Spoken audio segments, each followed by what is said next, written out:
Hello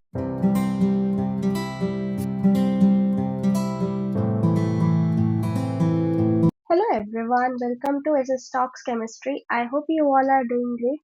So guys, हम discuss कर रहे थे कंप्लीट रिवीजन किसकी काइनेटिक्स और फोटोकेमिस्ट्री यूनिट की, जिसके हमने कुछ टॉपिक्स हमारे प्रीवियस वीडियो में डिस्कस कर लिए।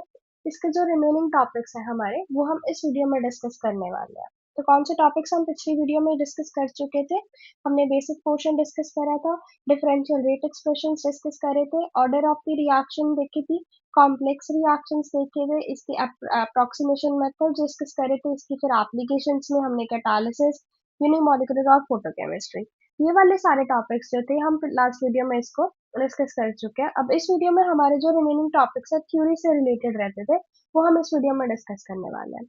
स्पेसिफिकली हम इस वीडियो में क्या कर रहे थे, हमारे सिर्फ डायरेक्ट फॉर्मूलाज को नहीं हमने देखना, हमने इसके डेरिवेशन के थ्रू जाना है, क्योंकि नाउअडेज हमारे पास डायरेक्ट फॉर्मूला से क्वेश्चन आए ऐसा बहुत रेयर हो जाता है। कभी कभी बीच में से इक्वेशन से उठ के क्वेश्चन आ जाते हैं, तो हमें थोड़ा बहुत आइडिया डेरिवेशन का होना चाहिए। एट सम पॉइंट अगर हम स्टक हो जाए हमारे एग्जाम्स में डायरेक्ट फॉर्मूला को अप्रोच करने में, तो हमें थोड़ा बहुत आइडिया या उसकी थ्योरी का भी होना चाहिए। ओके, तो हमने पिछले सारे ये वाले टॉपिक्स हमने पिछले वीडियो में ऑलरेडी डिस्कस कर लिए। अगर किसी ने नहीं देखे तो आप वो वाले वीडियो जाके देख सकते हो, चैनल पर मिल जाएगी, या मैं उसका वीडियो का लिंक भी आपको डिस्क्रिप्शन में दे दूंगी, आप वहां से भी उसका एक्सेस कर पाओगे। Okay, so now this video is our part number 2, जिसमें हम रिमेनिंग थ्योरीज के बारे में डिस्कस करेंगे।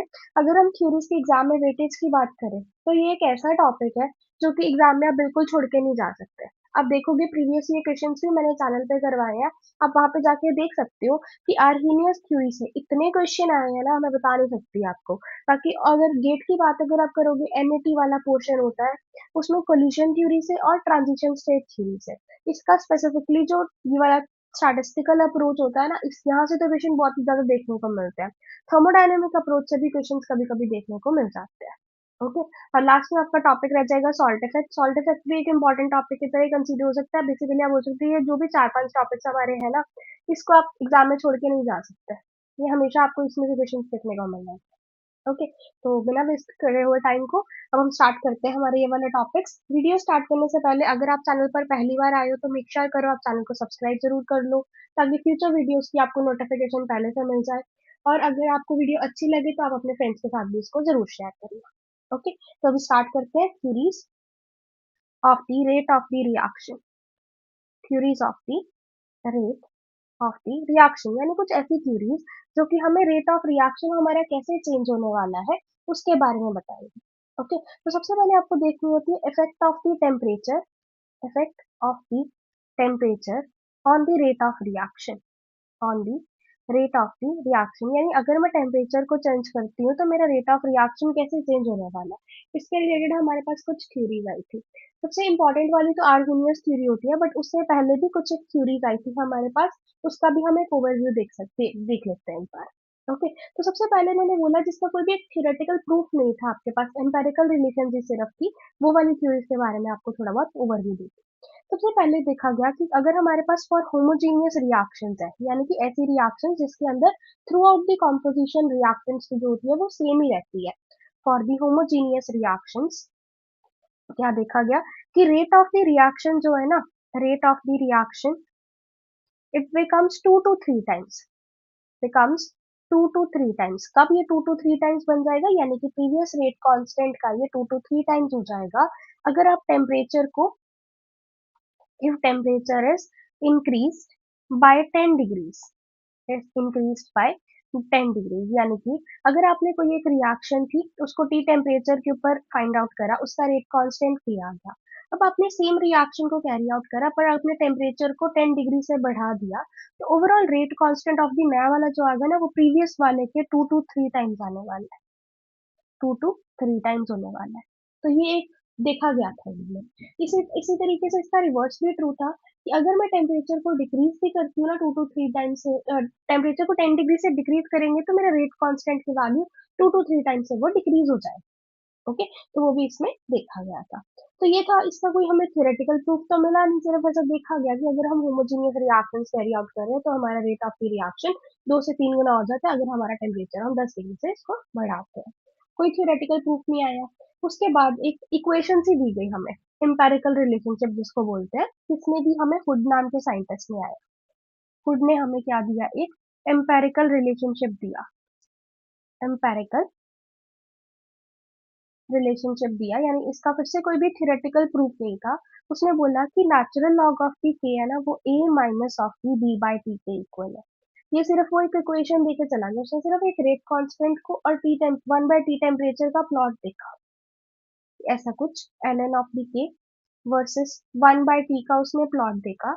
उसने देखा कि कुछ एक ऐसी लाइन मेरे को देखने को मिल रही थी, ठीक है। तो एक इक्वेशन, स्ट्रेट लाइन इक्वेशन जैसे मिल रही है, जैसे y is equal to the M X plus of B C, जिसमें कुछ स्लोप की वैल्यू भी आ रही है, कुछ इंटरसेप्ट की वैल्यूज भी आ रही है, जिसमें उसने अपने कॉन्स्टेंट्स को इंसर्ट कर दिया। तो जो इंटरसेप्ट की वैल्यू थी ये आपकी a के इक्वल थी, और जो स्लोप की वैल्यू थी वो b थी। नेगेटिव स्टेट कर रहा था कि उसकी स्लोप डिक्रीज हो रही है।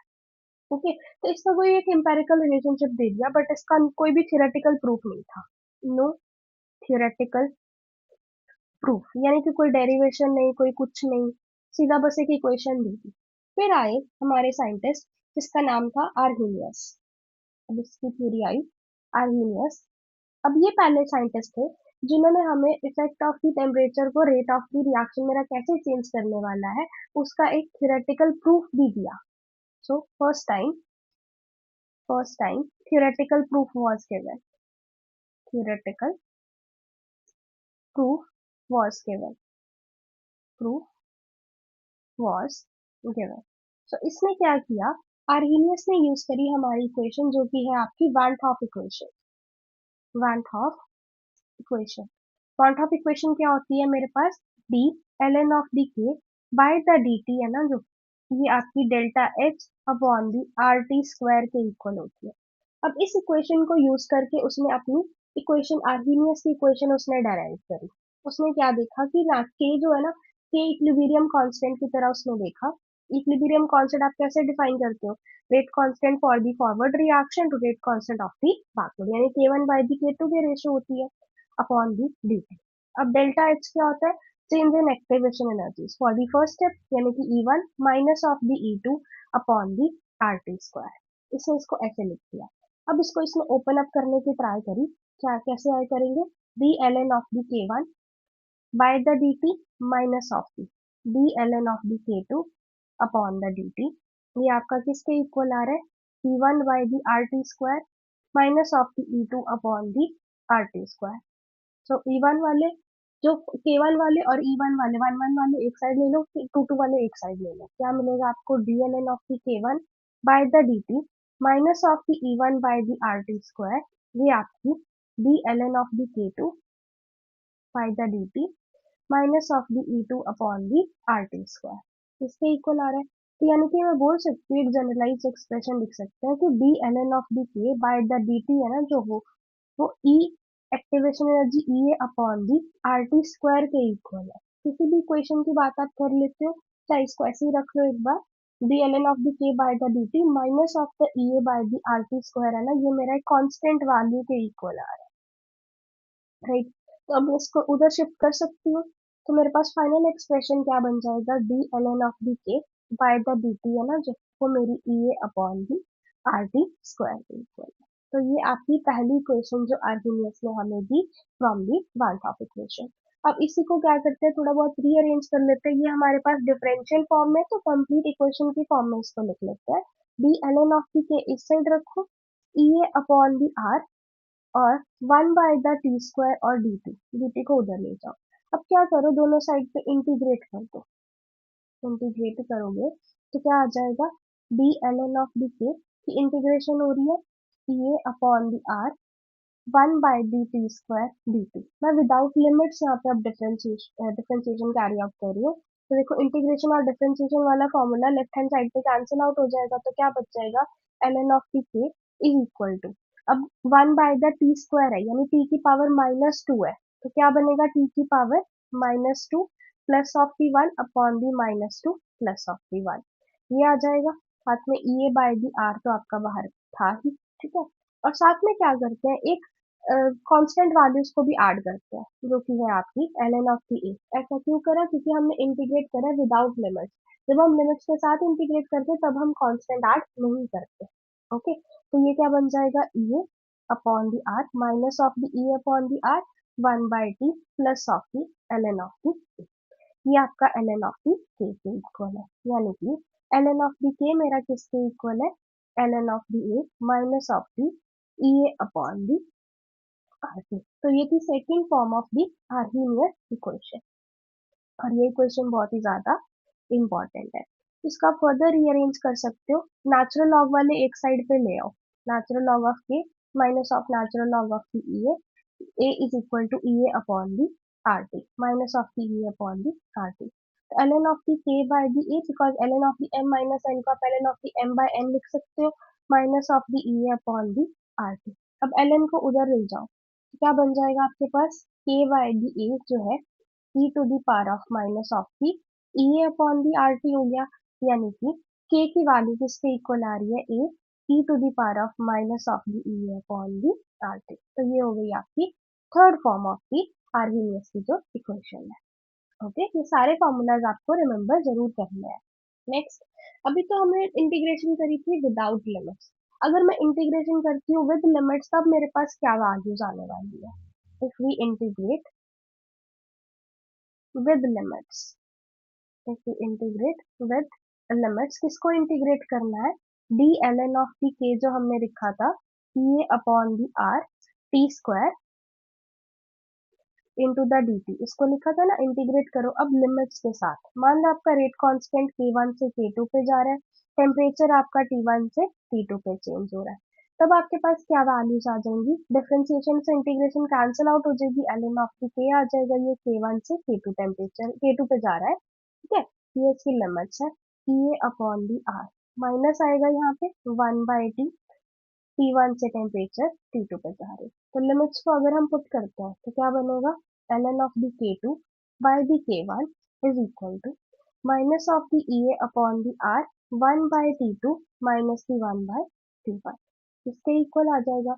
नेगेटिव को अंदर ले जाओ तो क्या बन जाएगा, E upon the R 1/T1 minus the 1/T2। तो ये आपका अदर फॉर्म है आर्हीनियस की, अगर आप लिमिट्स के साथ इसकी बात करते हैं। तो यहाँ पे क्या होगा, अगर दो रेट कांस्टेंट की वैल्यूज आपको दी हुई है दो डिफरेंट टेम्परेचर्स के ऊपर, तो आप उस पर्टिकुलर रिएक्शन के लिए एक्टिवेशन एनर्जी को फाइंड आउट कर सकते हो, और ये इक्वेशन बहुत ही ज्यादा इंपॉर्टेंट है, इससे बहुत सारे नेट में प्रीवियस इक्वेशन आपको देखने को इजीली मिल जाएंगे। ओके, तो हम ओवरव्यू देख लेते हैं, एक बार समराइज कर लेते हैं कि आप लोग कौन कौन सी इक्वेशंस को इसकी मेमोराइज करोगे। सबसे पहले हमने देखी D L N of the K by the D T, जो था मेरा वो E upon the R T square के इक्वल है, तो ये इक्वेशन को रिमेम्बर आप करोगे। सेकंड क्या आ जाएगी, L N of the K आपकी L N of the A minus of the E upon the R T के इक्वल है। थर्ड इक्वेशन कौन सी है, K is equal to A into E to the power of minus of the E upon the R, ये equation है। और fourth वाली क्या है आपके पास, अगर दो डिफरेंट टेम्परेचर्स पे रेट कांस्टेंट्स की वैल्यू दी होती है, तो ln of the K2 by the K1, ये आपका E A by the R 1/T1 minus 1/T2 के इक्वल, तो ये आपकी चौथी इक्वेशन है। ये सारी इक्वेशंस को आपको रिमेम्बर करना है। ओके, तो अगर हम इसका फिजिकल सिग्निफिकेंस की बात करें, तो जो हमने रेट कांस्टेंट के की वैल्यू को फाइंड आउट करा है, that is K is equal to A into the E to the power of minus of the E upon the R T, इसका फिजिकल सिग्निफिकेंस क्या है, इसका फिजिकल सिग्निफिकेंस क्या है, तो के जो है ना, अब रिएक्शन हमें पता है कोलिजन की वजह से होती है, तो जो रेट कांस्टेंट के है ना, ये आपको बताते हैं कितनी इफेक्टिव कोलिजन्स है, it tells us about the effective collisions, यानी सारी कोलिजन्स जो हो रही होती हैं वो हमारी प्रोडक्ट में कन्वर्ट, उसको रिएक्शन को कन्वर्ट नहीं करती, तो जितनी रिएक्शन उसको टोटली इफेक्टिवली, यानी कि कितने रिएक्शंस को वो प्रोडक्ट में कन्वर्ट कर पा रही है, उसको इफेक्टिव कोलिजन्स बोलते हैं। ए जो होता है, ये ए क्या होता है, total number of the collision, total number of the collisions, A को क्या बोलते हैं, प्री एक्सपोनेंशियल फैक्टर है ये आपका, प्री एक्सपोनेंशियल फैक्टर है। ओके, और ये बाय दी आर टी क्या होती है, ये आपको बताती है fraction of the effective collisions, कितनी fraction of the effective collisions. ये बिल्कुल आपके जैसे एग्जाम में हम लोग 100 मार्क्स का एग्जाम था, उसमें से आप मान लो 80% मार्क्स अपने स्कोर करके आ रहे हो, तो fraction of the effective collision का मतलब है कि आपने 80% एग्जाम को ही आपने करा है, तो आपके पास इफेक्टिव कोलिजन आपको कैसे पता चलेंगे कि आपके 100 में से 80 मार्क्स से आ रहे हैं। तो उसमें से टोटल तो 100 थी ना, 100 में से कितने आपके इफेक्टिवली आपको मिल रहे हैं मार्क्स, उसी तरह से total number of collision multiplied by the fraction of the effective collision, कितनी फ्रैक्शन जो थी वो इफेक्टिव कोलिजन की थी, वो आपको total number of the effective collision के बारे में बता देंगे। अगर हम फर्स्ट ऑर्डर रिएक्शंस की बात करते हैं, अगर मेरी रिएक्शन है वो फर्स्ट ऑर्डर काइनेटिक्स को फॉलो कर रही है, उस टाइम पे ए के जो यूनिट्स होने वाले हैं ना, वो के यूनिट्स के ही इक्वल आएंगे, और फर्स्ट ऑर्डर रिएक्शन के लिए के यूनिट्स आपके कौन से होते हैं, सेकंड इनवर्स के। ओके, तो क्योंकि फ्रैक्शन ऑफ इफेक्टिव कोलिजन की बता रहा है, ये यूनिटलेस क्वांटिटी है, अगर फर्स्ट ऑर्डर की रिएक्शन है तो तब आपकी के यूनिट्स ए के इक्वल आएंगे। अगर हमारे पास कोई और ऑर्डर की रिएक्शन है तो आपके ए की यूनिट उसके अकॉर्डिंगली आपकी चेंज कर दी जाएगी। ओके, तो इसमें ये चीज इसमें आर्गेनियस ने ऑब्जर्व करी, तो इसने कर्व भी ऑब्जर्व करा कि एल एन ऑफ द के जो था वो मेरा L N of the A minus of the E upon the R T था। इसको अगर मैं स्ट्रेट लाइन इक्वेशन इसकी फॉर्म करने लगू L N of K versus 1/t का, तो y is equal to the M X plus of the C, ये वाली इक्वेशन इसने ऑब्जर्व करी। ln of T K versus 1/t का प्लॉट कुछ ऐसा आया। ठीक है, इसकी जो स्लोप की वैल्यू है वो ई ए अपॉन बी आर के इक्वल है, और इसकी जो इंटरसेप्ट की वैल्यू है वो प्री एक्सपोनेंशियल वेक्टर का नेचुरल लॉगरिथमिक एक्सप्रेशन है। ओके, और इसमें क्या देखा कि जैसे जैसे मैं टेम्परेचर को इंक्रीज कर रही हूँ ना, मेरा रेट ऑफ दी रिएक्शन क्या करता जा रहा है, इंक्रीज करता जा रहा है। तो इन्होंने क्या करा, एक डिफरेंट टेम्परेचर के ऊपर प्लॉट्स को ऑब्जर्व करना स्टार्ट करा। मान लो पहली जो टेम्परेचर था 100 केल्विन पे, उसको कुछ इस तरह का प्लॉट आपको देखने को मिल गया। ओके, ये एक पर्टिकुलर टेम्परेचर पे आप इसको परफॉर्म कर रहे हो। अब सेकेंड पे क्या दिखा, सेकेंड टाइम जब हमने करा तो ये मान लो 200 केल्विन टेम्परेचर पे हमने परफॉर्म करा। नेक्स्ट फिर हमने 400 केल्विन पे देखा। तो number of the effective collision आपको कहाँ से पता चल रही है, जो एरिया अंडर दी कर्व आ रहा है, ये वाला कर्व आपको देखने को मिल रहा है। 100 केल्विन टेम्परेचर पे सिर्फ इतनी ही फ्रैक्शन ऑफ द कोलिजन थी जो आपकी इफेक्टिव आ रही थी। ठीक है, जब हमने टेम्परेचर को 200 केल्विन करा तो ये सारा ही कर्व आ रहा था। जब आपने 400 केल्विन करा तो उसमें बढ़ गया, तो इतना सारा एरिया जो था, ये सारा ही कंप्लीट एरिया जो है, ये आपको कोलिजन्स की नंबर ऑफ इफेक्टिव कोलिजन्स के बारे में बता रहा है। दैट मीन्स हम क्या बोल सकते हैं कि अगर हम टेम्परेचर को इंक्रीज करते हैं तो number of the effective collisions भी आपकी इंक्रीज करती है, number of the effective collisions आपकी इंक्रीज करती है। ठीक है, तो ये आपका होता है आर्हेनियस थ्योरी के रिलेटेड। ओके, अब हमने इसके कुछ फीचर्स की बात कर लेते हैं कि features of the Arrhenius equation और the Arrhenius theory. Arrhenius theory, Arrhenius theory से रिलेटेड हमने इसके कर्व्स को ऑलरेडी देख लिया, इक्वेशंस हम ऑलरेडी इसकी देख चुके हैं। तो इसके पहला फीचर यही बोलता है कि रेट कांस्टेंट के की वैल्यू हमने जो देखी वो a into E to the power of minus of the E upon the R T के इक्वल है। आर्हेनियस ने क्या देखा कि जो एक्टिवेशन एनर्जी है ना किसी भी रिएक्शन की, वो कभी भी नेगेटिव नहीं हो सकती। According to the Arrhenius, activation energy can never be negative, never be negative according to Arrhenius. ऐसा क्यों कहा उसने कि एक्टिवेशन एनर्जी कभी भी मेरी नेगेटिव नहीं हो सकती, क्योंकि देखो रेट कांस्टेंट के जो है वो a into the E to the power of minus of the E upon the R T के इक्वल है। अगर मैं एक्टिवेशन एनर्जी को नेगेटिव ले लेती हूँ तो क्या बन जाएगा, a into E to some positive value आ जाएगी, पॉजिटिव वैल्यू आएगी, तो ये आपका रेट कांस्टेंट के इक्वल है। ठीक है, तो इसमें क्या हो जाएगा, के क्या बता रहा था आपको, number of the effective collisions, effective collisions, और ए की वैल्यू क्या बताती है आपको, total number of the collisions, total number of the collisions.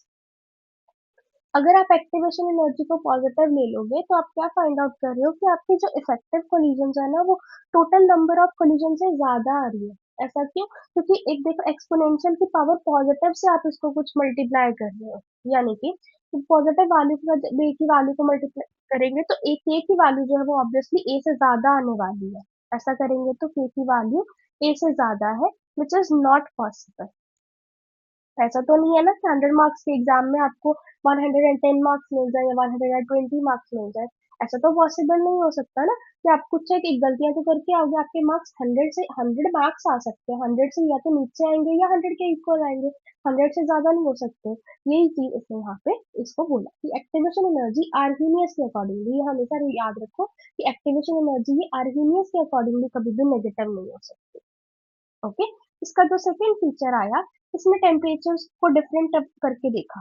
अगर मैं टेम्परेचर को 0 डिग्री 0 पे ले जाती हूँ, तो उस टाइम पे रेट कांस्टेंट किसके इक्वल आएगा, A into E to the power of minus of the E upon the R T के इक्वल था।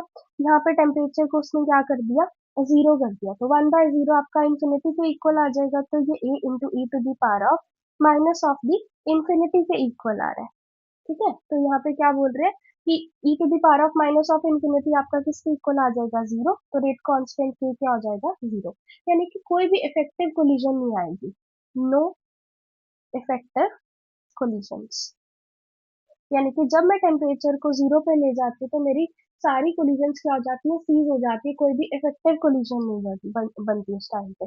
वही अगर मैं टेम्परेचर को इंफिनिटी को अप्रोच कर देती हूँ तो के की वैल्यू क्या आ जाएगी, E to the power of minus of the E upon the minus of the E upon the R into the infinity. So 1/इंफिनिटी क्या होता है, 0 होता है, E to the power of 0 के इक्वल आ जाएगा, तो के की वैल्यू ए के इक्वल ही आ जाएगी।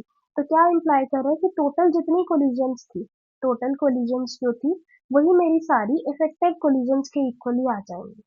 इफेक्टिव कोलिजन्स यानी कि जितनी भी कोलिजन हाई टेम्परेचर के ऊपर हो रही है वो सारी की सारी मेरी प्रोडक्ट फॉर्मेशन में कन्वर्ट दे रही है, यानी कि all the collisions are effective, all collisions are effective at the temperature when it is infinite, right? 0 पे कोई भी collision effective नहीं थी और high temperature पे आपकी सारी collision भी effective हो जाती है। ओके, नेक्स्ट क्या ऑब्जर्व करा कि जो higher the activation energy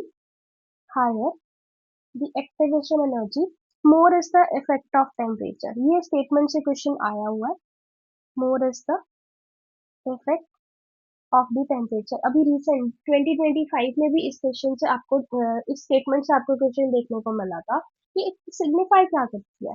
हमने इक्वेशन डिराइव करी कि ln of the k2 by the k1 है वो e upon the r 1/t1 minus of the 1/t2 के इक्वल है। ये हमने इक्वेशन देखी। मान लो कोई आप एक रिएक्शन कैरी आउट करते हो, ठीक है, उसका आपने रेट कांस्टेंट की वैल्यू को निकाला टू डिफरेंट टेम्परेचर्स के ऊपर, उस पर्टिकुलर रिएक्शन के लिए एक्टिवेशन एनर्जी थी मान ली आपकी ये वाली थी। सेम आपने क्या करा, एक दूसरी रिएक्शन को कैरी आउट करा जिसकी एक्टिवेशन एनर्जी क्या है आपकी E2 है R, और टेम्परेचर चेंज आप क्या कर रहे हो, सेम रख रहे हो, 1/T1 माइनस 1/T2, तो ln of the K2 by the K1। तो आप क्या देखोगे यहाँ पे कि ln of K2 by K1 है ना, वो डायरेक्टली प्रोपोर्शनल है एक्टिवेशन एनर्जी का।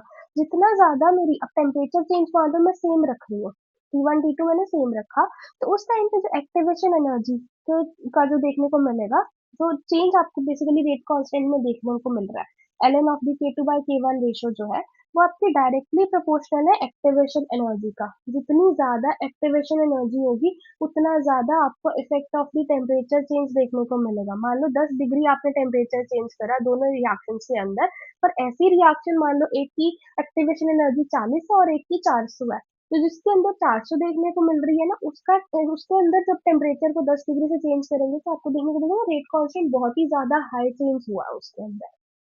ओके, और इसके लिए ग्राफिकल इन्होंने प्लॉट भी दिया था यहाँ पे, रेट कांस्टेंट के वर्सेस टी की बात हम कर रहे हैं, तो मान लो ये दो कर्व्स आपको मिल रहे हैं, ठीक है, कुछ ऐसा प्लॉट आपको देखने को मिल रहा है। ये मान लो आपकी एक्टिवेशन एनर्जी E1 है, ये आपकी एक्टिवेशन एनर्जी E2 है।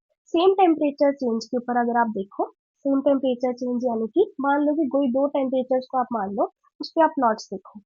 ये मान लो ये वाला टेम्परेचर, ये टेम्परेचर T1 है आपका। T1 टेम्परेचर पे जो पहली एक्टिवेशन एनर्जी है उसका रेट कांस्टेंट की वैल्यू आपकी ये वाली आ रही है, और इससे कितनी आ रही है आपकी T2 आ रही है। तो अब आपने दूसरे टेम्परेचर T2 के ऊपर जब आप गए तो आपने क्या देखा, ये वाली वैल्यू आपकी आएगी किसकी, K2 की, और ये वाली आपकी आ रही है, ये भी K1 है, ये K1 डैश मान लो, ये K2 है, ठीक है, टेम्परेचर दूसरी एक्टिवेशन एनर्जी के लिए, और इसके लिए क्या आ रहा है, सिर्फ इतना चेंज ही देखने को मिल रहा है। ये आपकी K2 डैश है। तो यहाँ से आप अपने गैप को ऑब्जर्व करो कि जब मैं एक्टिवेशन एनर्जी E1 की बात अगर मैं कर रही हूँ तो मेरे रेट कांस्टेंट में चेंज मेरे को इतने का देखने को मिलता है, जबकि मैं एक्टिवेशन एनर्जी E2 की बात अगर मैं कर रही हूँ तो मेरे को रेट कांस्टेंट में चेंज इतने का ही देखने को मिल रहा है। तो ये क्लियरली इम्प्लाई कर रहा है कि मेरी जो एक्टिवेशन एनर्जी E1 थी ना वो ज़्यादा है as compare to the EA2। तो ये इसका सिग्निफिकेंस होता है कि अगर हम सेम टेम्परेचर चेंजेस के ऊपर हम डिफरेंट एक्टिवेशन एनर्जीज की बात अगर करते हैं तो ऐसी रिएक्शन जिसका एक्टिवेशन एनर्जी ज़्यादा होता है तब आपको रेट कांस्टेंट में चेंज आपको ज़्यादा ऑब्जर्व होगा। ओके, तो ये तो इसका नेक्स्ट फीचर। तो इसी के साथ आपके फीचर्स जो थे वो सारे आर्गेनियस के कवर होते हैं। अब हम इसके ड्रॉबैक की बात करते हैं। ऐसा क्या ड्रॉबैक आया कि हमें नेक्स्ट थ्योरीज को देखना पड़ा कि आर्गेनियस ही सफिशिएंट नहीं थी। अब आर्गेनियस ने एक चीज बोली कि एक्टिवेशन एनर्जी है ना वो मेरी टेम्परेचर के ऊपर डिपेंड नहीं करती। Activation energy is independent of the temperature, independent of the temperature. यही इसका ड्रॉबैक था।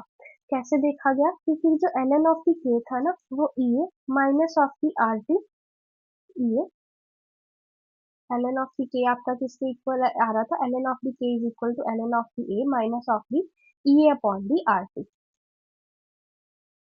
इसके इक्वल आ रहा था। अगर आप ln के वर्सेस 1/t का प्लॉट आप करते हो y is equal to the M X plus of the C, तो आपको जो कर्व देखने को मिल रहा था वो ऐसा था, स्ट्रेट लाइन कर्व आपको देखने को ऐसा मिल रहा था ln के वर्सेस 1/t का। ठीक है, इसकी जो स्लोप थी वही आपको एक्टिवेशन एनर्जी दे रही थी, तभी आपकी ऐसी स्ट्रेट लाइन कर्व आ रही है, आपको कांस्टेंट सी वैल्यू बेसिकली मिल रही है। यहाँ पे टेम्परेचर डिपेंडेंट नहीं है एक्टिवेशन एनर्जी का। पर जो एक्चुअल प्लॉट इसका ऑब्जर्व हुआ तो कुछ स्ट्रेट लाइन नहीं आ रही थी, वो ऐसे स्टार्ट होके कुछ एक बेंडिंग सी इसमें ऑब्जर्व हो रही थी, कुछ ऐसा प्लॉट था। ये एक एक्चुअल था जो, तो इसका मतलब कि एक्टिवेशन एनर्जी जो थी मेरी वो टेम्परेचर के ऊपर डिपेंडेंट है इन एक्चुअल, पर आर्हेनियस ने इसको कंसीडर नहीं करा था, तो ये इसका ड्रॉबैक आता है। ठीक है, तो इसी को ड्रॉबैक को इम्प्रूव करने के लिए हमारे पास अलग इक्वेशन आती है। कौन सी? गार्डनर की इक्वेशन आती है, गार्डनर इक्वेशन। इसमें क्या बोला कि जो रेट कांस्टेंट के होता है ना वो a into T to the power of n into E to the power of minus of the E A E not upon the R T के इक्वल होता है। यहाँ पे इसने ई ए नहीं लिया, इसने ई नॉट की वैल्यू को लिया। ठीक है, तो यहाँ पे उसने डिपेंडेंसी बताई मेरी एक्टिवेशन एनर्जी ई ए की टेम्परेचर के ऊपर। कैसे? ये इक्वेशन एक तो आपको रिमेम्बर करनी है गार्डनर के लिए, दूसरा मैं बताती हूँ। अब एल एन ले लो दोनों साइड पे, ln of the k will be equal to ln of the a plus of the m ln of the t minus of the e naught upon the rt। ठीक है, अब इसको differentiate कर दो with respect to the temperature. Differentiate with respect to T, तो क्या आ जाएगा d ln of the k by the dt। ये जो है ना, अब a जो है मेरा वो प्री एक्सपोनेंशियल वेक्टर था, कांस्टेंट थी, तो यहाँ पे इसकी वैल्यू नहीं आएगी, plus times m times d by dt of the ln of dt minus of d by dt of E not upon the R T. इसको अब डिफरेंशिएट करके देखो क्या वैल्यूज आ रही है। अब D L N K by D T मैंने पीछे देखा, अबाउट हाफ इक्वेशन के थ्रू हमने आर्गेनियस की थ्योरी निकाली थी, ये मेरा E upon the R T square के इक्वल था। This will be equal to M. Now differentiation of L N of T is 1/t, so 1/t आपका यहाँ पे आ जाएगा। अब E not upon the R T की बात करें तो ई not by minus of the E not by the R तो एज इट इज ही है। अब p की power minus of the one के इक्वल है, तो minus of the one into T to the power of minus of two हो जाएगा, तो 1/t² इसको ऐसे लिख सकते हैं। ठीक है, फिर किसके इक्वल आ गया, m/t plus of the E not upon the R T square. ये आपका E A upon the R T square के इक्वल है। अब आर टी दोनों साइड पे ले लो एलसीएम को, तो क्या बन जाएगा, ई की वैल्यू जो है ना मेरी M R T plus of the E not, तो ये वैल्यू आती है फाइनल, जिसमें आप देख सकते हो कि जो एक्टिवेशन एनर्जी है ना वो डिपेंडेंसी है उसकी टेम्परेचर के अंदर, ये टेम्परेचर उसकी इन्वॉल्वमेंट को शो कर रहा है। यानी कि ये जो है वो आपकी एक्टिवेशन एनर्जी है, एक्टिवेशन एनर्जी है, और ई नॉट जो है ना वो थ्रेश होल्ड एनर्जी है। थ्रेशोल्ड एनर्जी, मिनिमम एनर्जी जो कि रिक्वायर्ड होती है ना प्रोडक्ट में कन्वर्जन के लिए, उसको थ्रेशोल्ड एनर्जी बोलते हैं। और ये जो इक्वेशन है गार्डिनर की, ये वाली इक्वेशन, ये बहुत ही ज्यादा इंपॉर्टेंट है। इससे भी आपको एग्जाम में क्वेश्चन देखने को मिल जाते हैं। अब हम इसी इक्वेशन को आगे प्रूव करने वाले हैं डिफरेंट जो हमारी नेक्स्ट थ्योरीज है, एक तो कोलिजन थ्योरी और जो ट्रांजिशन स्टेट थ्योरी है, उसमें हम देखेंगे कि एक्टिवेशन एनर्जी जो है वो फंक्शन ऑफ द टेम्परेचर आपको देखने को मिल जाती है। उससे पहले क्या देखते हैं कि अगर आपके पास कोई एक कॉम्प्लेक्स रिएक्शन आ जाए, कॉम्प्लेक्स रिएक्शन यानी कि जो मल्टीपल स्टेप्स में हो रही है, उसका अगर मेरे पास फाइनल रेट एक्सप्रेशन हो जाए, रेट कांस्टेंट की वैल्यूज आपको दी जाए, तो उसकी आप एक्टिवेशन एनर्जी डिफरेंट स्टेप्स की अगर हमें दी हो तो हम वो कैसे फाइंड आउट कर सकते हैं, या हमारे पास हम प्री एक्सपोनेंशियल वेक्टर्स का कैसे फाइंड आउट कर सकते हैं। तो हम देखते हैं कि अब की कॉम्प्लेक्स रिएक्शंस के लिए, कॉम्प्लेक्स रिएक्शंस के लिए मान लो रेट कांस्टेंट की वैल्यू के जो है वो आपका k1 into k2 upon 2 times the k3 raise to the power of half into 2 times the k4, ये मान लो आपको ओवरऑल रेट कांस्टेंट आ रहा है। अब इसके अंदर एक्टिवेशन एनर्जी अगर आपको निकालनी है तो कैसे निकालोगे? सबसे पहले इसकी दोनों साइड पे नेचुरल लॉग लेके देखो क्या बनेगा।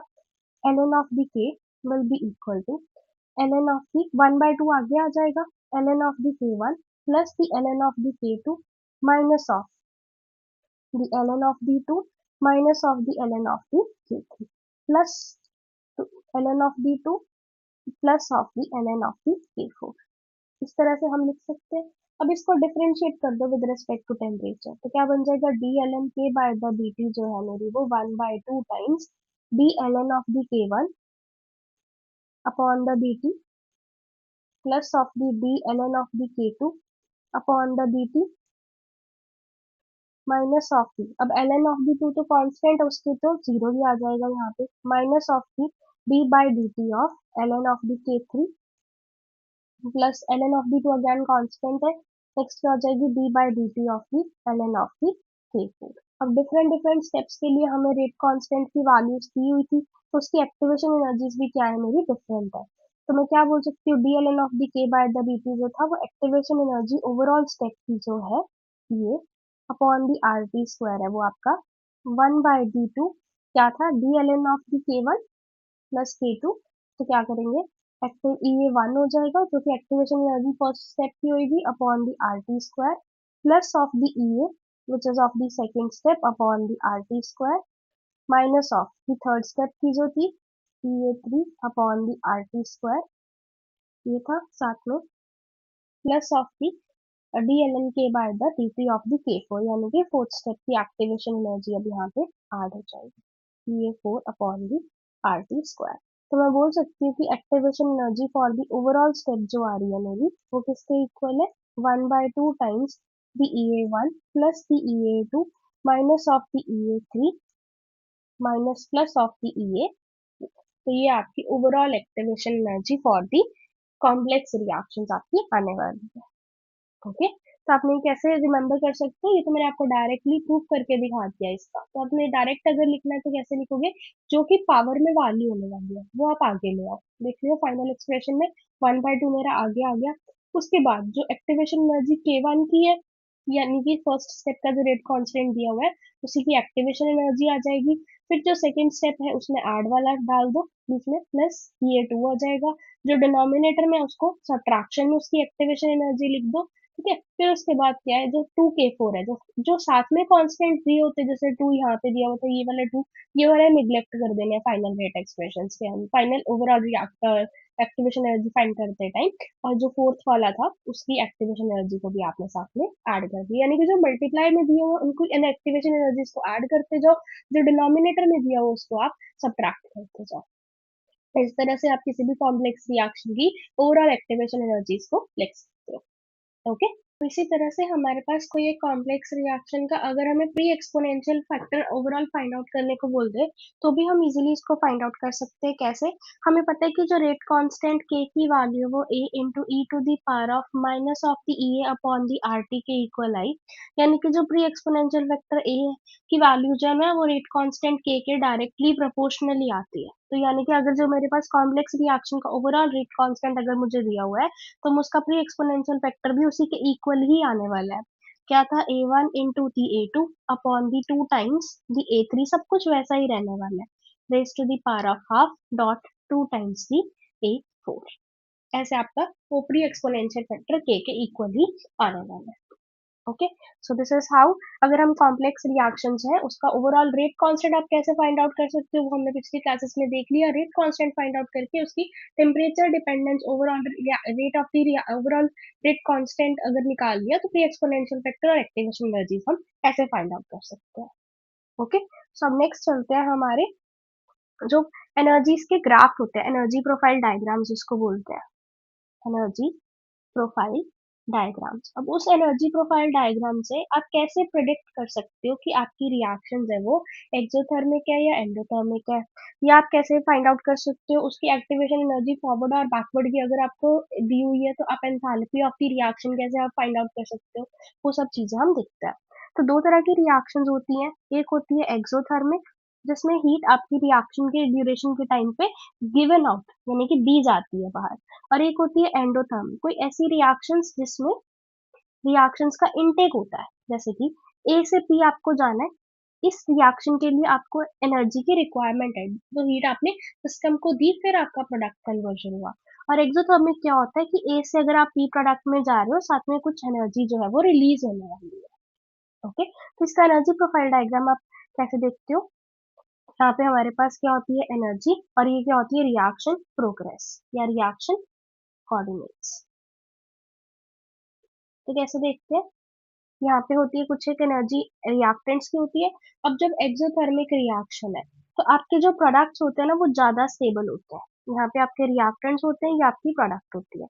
इसका कुछ कर्व आपको इस तरह से देखने को मिलता है। अब मुझे कैसे पता ये एनर्जी जो है वो एक्सोथर्मिक रिएक्शन की है, कैसे देख सकते हो, फॉरवर्ड रिएक्शन में अगर आपको जाना है तो this much amount of energy आपको देनी पड़ेगी which is activation energy for the forward direction. Okay, और दूसरा क्या है, अगर मुझे प्रोडक्ट से ये जो एक्टिवेटेड कॉम्प्लेक्स बन जाता है ना, यहाँ से रिएक्शन आपकी बैकवर्ड भी जा सकती है फॉरवर्ड भी जा सकती है, डिपेंडिंग अपॉन आपकी एक्टिवेशन एनर्जी कैसी है। अभी आप देखो ये मेरी बैकवर्ड डायरेक्शन में अगर मेरे को जाना है तो this is activation energy of the backward direction. अब इन दोनों के बीच का जो डिफरेंस होता है डेल्टा एच क्या होता है, एक्टिवेशन एनर्जी जो कि फॉरवर्ड डायरेक्शन की है माइनस एक्टिवेशन एनर्जी जो कि बैकवर्ड डायरेक्शन की है। आप देख सकते हो क्लियरली कि जो एक्टिवेशन एनर्जी का मैग्नीट्यूड है बैकवर्ड डायरेक्शन की वो ज्यादा है as compare to that of the forward reaction. तो इस तरह से डेल्टा एच की वैल्यू फाइंड आउट की जाती है। इसी तरह से अगर आप एंडोथर्मिक रिएक्शन की देखोगे उस टाइम पे क्या होता है, यहाँ पे आपके रिएक्टेंट्स होते हैं और प्रोडक्ट्स की एनर्जी जो होती है वो ज्यादा होती है। यहाँ पे प्रोडक्ट है, यहाँ पे रिएक्टेंट है, ये एनर्जी और यहाँ पे रिएक्शन प्रोग्रेस। ओके, तो इस तरह से अगर आप देखोगे यहाँ पे अब डिफरेंस जो है, this is activation energy for the forward, ये आपकी ज्यादा होती है as compare to that for the backward. Activation energy जो फॉरवर्ड की है वो ज्यादा आ जाए बैकवर्ड से तो ये आपकी एंडोथर्मिक रिएक्शन बोलते हैं, डेल्टा एच की वैल्यू क्या आएगी यहाँ पे पॉजिटिव। ओके, तो इस तरह से भी ये ऐसा कुछ क्वेश्चन भी एक आया हुआ इसको इस कंसेप्ट को यूज करते हो उन्होंने आर्हीनियस के एक फीचर को इनकॉर्पोरेट करा था जिसमें इफेक्ट ऑफ द टेम्परेचर बताया गया था एक्टिवेशन एनर्जीज के बेसिस पे। तो दोनों चीजों का आपका कंबाइंड क्वेश्चन आया था, मैंने प्रीवियस ईयर क्वेश्चन में आपको कराया हुआ है, अभी 2025 जून का एग्जाम का ही क्वेश्चन था, वो आप देख सकते हैं। ओके, तो ये होता है एनर्जी प्रोफाइल डायग्राम्स। अब चलते हैं हमारी नेक्स्ट थ्योरीज के ऊपर, जो कि है आपकी कोलिजन थ्योरी और दूसरी जो है ट्रांजिशन स्टेट थ्योरी। वही यही थ्योरीज जो है आपको प्रूव करेंगे कि जो एक्टिवेशन एनर्जी आती है ना वो टेम्परेचर के डिपेंडेंट होती है। ठीक है, तब सबसे पहले देखते हैं कोलिजन थ्योरी। कोलिजन थ्योरी नाम ही बता रहा है मुझे, ये थ्योरी क्या कहती है कि जो रिएक्शन होती है ना वो कोलिजन के थ्रू होती है। जो सिंपल बाय मॉलिक्यूलर रिएक्शंस होती है वो कब होंगी, जब रिएक्टेंट मॉलिक्यूल्स एक दूसरे के साथ कोलाइड करेंगे एक critical minimum value of the energy के साथ, तभी वो प्रोडक्ट की फॉर्मेशन में प्रोडक्ट होगा, प्रोडक्ट की फॉर्मेशन होगी बेसिकली। ये क्या बोलती है, according to the simple collision theory, simple collision theory ये बोलती कि रिएक्टेंट मॉलिक्यूल्स, जो reactant molecules they must collide, reactant molecules must collide with the energy, with energy more than the more than the critical minimum value, critical मतलब जो थोड़ी बहुत चाहिए, critical minimum value of the energy, यानी ये इसका threshold energy आप उसको बोल सकते हो। जब मॉलिक्यूल्स एक दूसरे के साथ एक प्रॉपर एनर्जी के साथ में कोलाइड करेंगे तो वो प्रोडक्ट की फॉर्मेशन दे सकता है। तो इसके अकॉर्डिंगली क्या आया कि जो रेट ऑफ द रिएक्शन है ना वो मेरी किसके ऊपर डिपेंड कर रही है। पहले तो उसने ये बोला कि जो जितनी टोटल नंबर ऑफ कोलिजन है उसके ऊपर डिपेंड कर रही है, total number of the collisions के ऊपर डिपेंड कर रही है। और दूसरा इसने क्या देखा कि जो फ्रैक्शन ऑफ दी मॉलिक्यूल्स है जिनके पास energy more than the critical minimum value of energy, तभी वो प्रोडक्ट की फॉर्मेशन दे रहे हैं। स्टार्टिंग में तो इसने यही कंसीडर करा कि जो fraction of the molecules, fraction of the molecules with the energy with the energy more than the more than the critical minimum value of the energy, critical minimum value of the energy।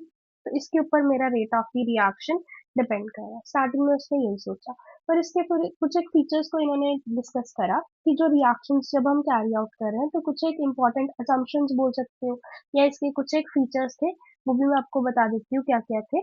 सबसे पहले इसने बोला कि जो reactant molecules है ना उनको आप as a hard sphere consider करना है, जैसे कि काइनेटिक थ्योरी ऑफ गैसेस में कंसीडर करा जाता है कि उनके बीच में कोई भी इंटरैक्शंस नहीं है। ठीक है, तो सबसे पहला क्या है, molecules are considered as the hard sphere,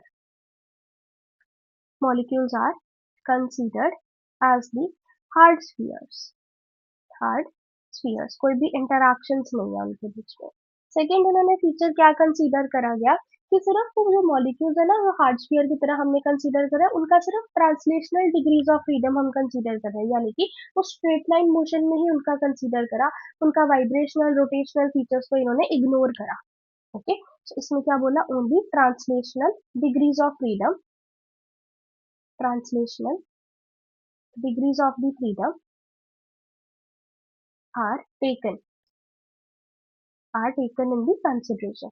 okay, next इन्होंने क्या फीचर को इंक्लूड करा कि जो मॉलिक्यूल्स है ना डायरेक्टली एक दूसरे के साथ में कोलाइड करते हैं और प्रोडक्ट की फॉर्मेशन दे देते हैं। इसमें उन्होंने बोला कोई भी एक्टिवेटेड कॉम्प्लेक्स की कोई फॉर्मेशन नहीं होती, ये थ्योरी में ये बोला कि जो activated complex formation is not taken, activated complex formation, complex formation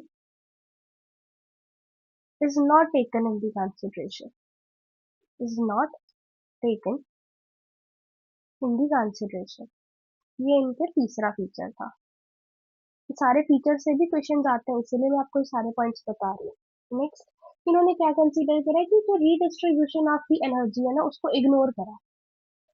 उन्होंने बोला redistribution of the energy, redistribution of the energy is ignored. ये कुछ असम्पशंस थे इस थ्योरी के। ठीक है, तो अभी तक तो क्या बोलते आ रहे थे कि कोलिजन थ्योरी के अकॉर्डिंगली जो मेरा रेट ऑफ द रिएक्शन है ना वो सिर्फ टोटल नंबर ऑफ कोलिजन और फ्रैक्शन ऑफ द मॉलिक्यूल्स जिनकी एनर्जी के ऊपर डिपेंड करते हैं।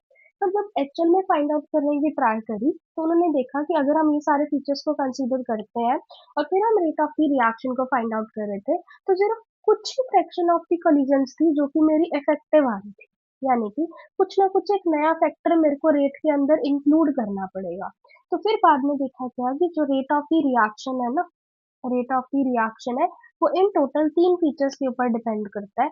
सबसे पहले क्या करता है, नंबर ऑफ द कोलिजन के ऊपर डिपेंड करता है, टोटल नंबर ऑफ कोलिजन्स के ऊपर, जिसको आप क्या बोल सकते हो, ये मेरी कोलिजन फ्रीक्वेंसी के ऊपर, कोलिजन फ्रीक्वेंसी का फैक्टर आता है इसके अंदर। सेकेंड फैक्टर इसके अंदर क्या आता है, एनर्जी का, दैट इज एनर्जी फैक्टर। और जो थर्ड फैक्टर इन्होंने इंक्लूड करा वो था ओरिएंटेशन का फैक्टर, ओरिएंटेशन फैक्टर। तो overall rate of the reaction जो कोलिजन थ्योरी के अकॉर्डिंगली है वो मेरा इन तीनों चीजों के ऊपर डिपेंड करेगा, ना कि उन दोनों चीजों के ऊपर ही, एनर्जी का भी है साथ में ओरिएंटेशन का भी है। तो दोनों तीनों चीजों के ऊपर मेरी डिपेंड करेगा। तो वन बाय वन हम इन तीनों चीजों को अब देखते हैं। सबसे पहले देखते हैं कि कोलिजन फ्रीक्वेंसी, कोलिजन फ्रीक्वेंसी। तो इसके लिए उन्होंने क्या करा, बाय हम सिंपल कोलिजन थ्योरी को कंसीडर करें यानी बाय मॉलिक्यूलर रिएक्शन को। तो इसके लिए दो मॉलिक्यूल्स कंसीडर कर लो, Na और Nb। Na क्या है, number of the molecules of the A per centimetre cube, number of the molecules of the A per centimetre cube per CC. और एनबी क्या है, number of the molecules of the B per CC. तो ये इन्होंने consider करा। अब इन्होंने क्या देखा कि मान लिया कि मेरा जो मॉलिक्यूल बी है ना वो रेस्ट पे है, बी मॉलिक्यूल को रेस्ट पे देख लिया, और ए मॉलिक्यूल जो है ना वो मेरा मूव कर रहा है, ए मॉलिक्यूल मेरा मूव कर रहा है। अब ए बी की तरफ जा रहा है, किस स्पीड के साथ जा रहा है, यूए स्पीड के साथ जा रहा है। ठीक है, तो इसके अंदर हम लोग ये इसका यूए स्पीड के साथ अगर हम जा रहा है तो डिस्टेंस जो ए कवर करेगा, distance covered by the A in 1 second, by A in 1 second. अब स्पीड क्या होती है, मेरे पास डिस्टेंस अपॉन दी टाइम। अब टाइम मैंने 1 सेकेंड ले लिया तो स्पीड ही मेरी डिस्टेंस के इक्वल आएगी, यानी कि यूए डिस्टेंस वो कवर करता है। ठीक है, अब हम क्या देखते हैं, number of the molecules of the B कितने हैं। जब मॉलिक्यूल ए उसकी तरफ जा रहा है तो कितने मॉलिक्यूल बी के साथ वो टकराता है, number of the molecules of the B. अब सबसे पहले ऊपर देखो, हमने एन ए एन बी क्या माने थे, नंबर ऑफ मॉलिक्यूल्स पर सीसी माने थे।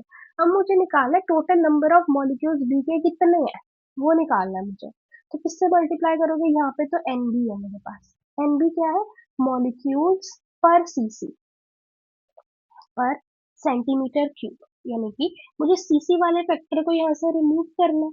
तो उसके लिए मैं क्या लेती हूँ, पर सेंटीमीटर क्यूब है तो उसके लिए मेरे को सेंटीमीटर क्यूब से मल्टीप्लाई करना पड़ेगा। यानी कि मैं क्या कंसीडर करती हूँ, एरिया इंटू दी डिस्टेंस को ले लो, तो यूनिट्स देखोगे एरिया क्या आ जाएगा, pi into the sigma A plus of the sigma B by the two into the square of it. अब आप सोचोगे सिग्मा बी क्या है, सिग्मा ए है रेडियस ऑफ दी ए, ये वाला जो है ये इसका रेडियस ए का है, और ये इसका जो कंप्लीट डायमीटर है ये मेरा सिग्मा बी है।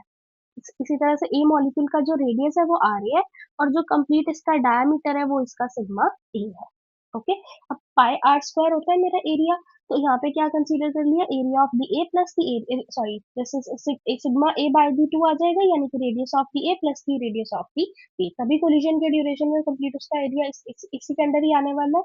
तो ये तो हो गई एरिया, इनटू क्या करो, जो यूए जो कि डिस्टेंस थी। अब इसकी यूनिट्स आप चेक करो, एरिया के यूनिट्स क्या होते हैं आपके सेंटीमीटर स्क्वायर, और डिस्टेंस के क्या होते हैं सेंटीमीटर।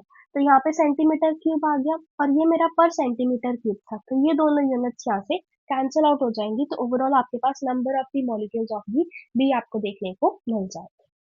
ठीक है, तो यहाँ से आपने ये फाइंड आउट कर लिया। नेक्स्ट आप देखो कि कितनी total number of the collisions कितनी है। नंबर ऑफ दी कोलिजन्स किसके इक्वल आएंगी, जो number of the molecules of the A है into the number of the molecules of the B जो आ रहे हैं आपके पास। ठीक है, तो अब ये किसके इक्वल आ जाएगा, pi into the sigma A plus of the sigma B by the two into the square of it into the U A into the N B into the N. इतने total number of the collisions हो जाएंगे। ठीक है, अब हमने क्या माना था कि बी जो था मॉलिक्यूल रेस्ट पे था, बट एक्चुअल मॉलिक्यूल्स आपस वाइब्रेट भी करते हैं टू एंड फ्रो। तो मॉलिक्यूल्स बी जो उसकी जो एनर्जी को कंसीडर करोगे जो कि है उसकी average energy. So actually B is moving, is also moving, उसकी भी मूवमेंट कुछ ना कुछ होने वाली है, उसका आप रेस्ट पे नहीं मान सकते। तो यू के क्या, यूए को आपने क्या कर दिया, रिप्लेस कर दोगे किससे, U A is replaced by the average energy, average energy जो कि किसके इक्वल आ जाएगी, under root of 8 K B T by the pi V. ठीक है, तो यहाँ पे ये आ जाएगा। तो अब आपके पास total number of the collisions किसके इक्वल आ जाएंगी, pi into the sigma A plus sigma B by two को आप कैसे लिख सकते हो, इसको आप सिग्मा ए भी लिख सकते हो, sigma A plus sigma B by the two को आप बोल दो सिग्मा ए बी है ये मेरा। ठीक है, तो सिग्मा ए बी का square into the under root of 8 kBT by the pi u into the Na into the n। तो ये हो जाएंगी आपकी total number of the collisions जो आ रही है। ठीक है, नंबर ऑफ दी कोलिजन्स जिसको आप क्या बोल रहे हो, आपका कोलिजन फ्रीक्वेंसी वाली टर्म है। ठीक है, अब इसके अंदर ही हम एक नया टर्म को इंट्रोड्यूस करते हैं जिसको क्या बोलते हैं हम, एक इम्पैक्ट पैरामीटर।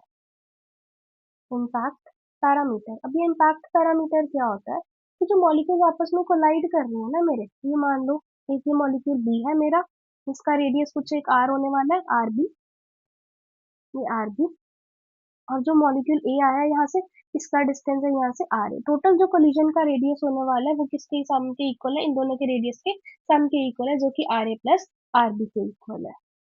तो अब इसके जो मॉलिक्यूल बी है ना, इसके सेंटर से कुछ एक इन्होंने डिस्टेंसेस माने, कि जो मॉलिक्यूल ए आ रहा है मेरा, यहाँ से मॉलिक्यूल ए मेरा मूव करता हुआ आ रहा है, ये मॉलिक्यूल ए जो है वो डिस्टेंस अलग अलग डिस्टेंस पे होने वाला है। ये मॉलिक्यूल ए यहाँ से आ रहा है, यहाँ पे आ रहा है, ये मॉलिक्यूल यहाँ से सीधा भी आ सकता है इसके ऊपर, और यहाँ पे भी हो सकता है।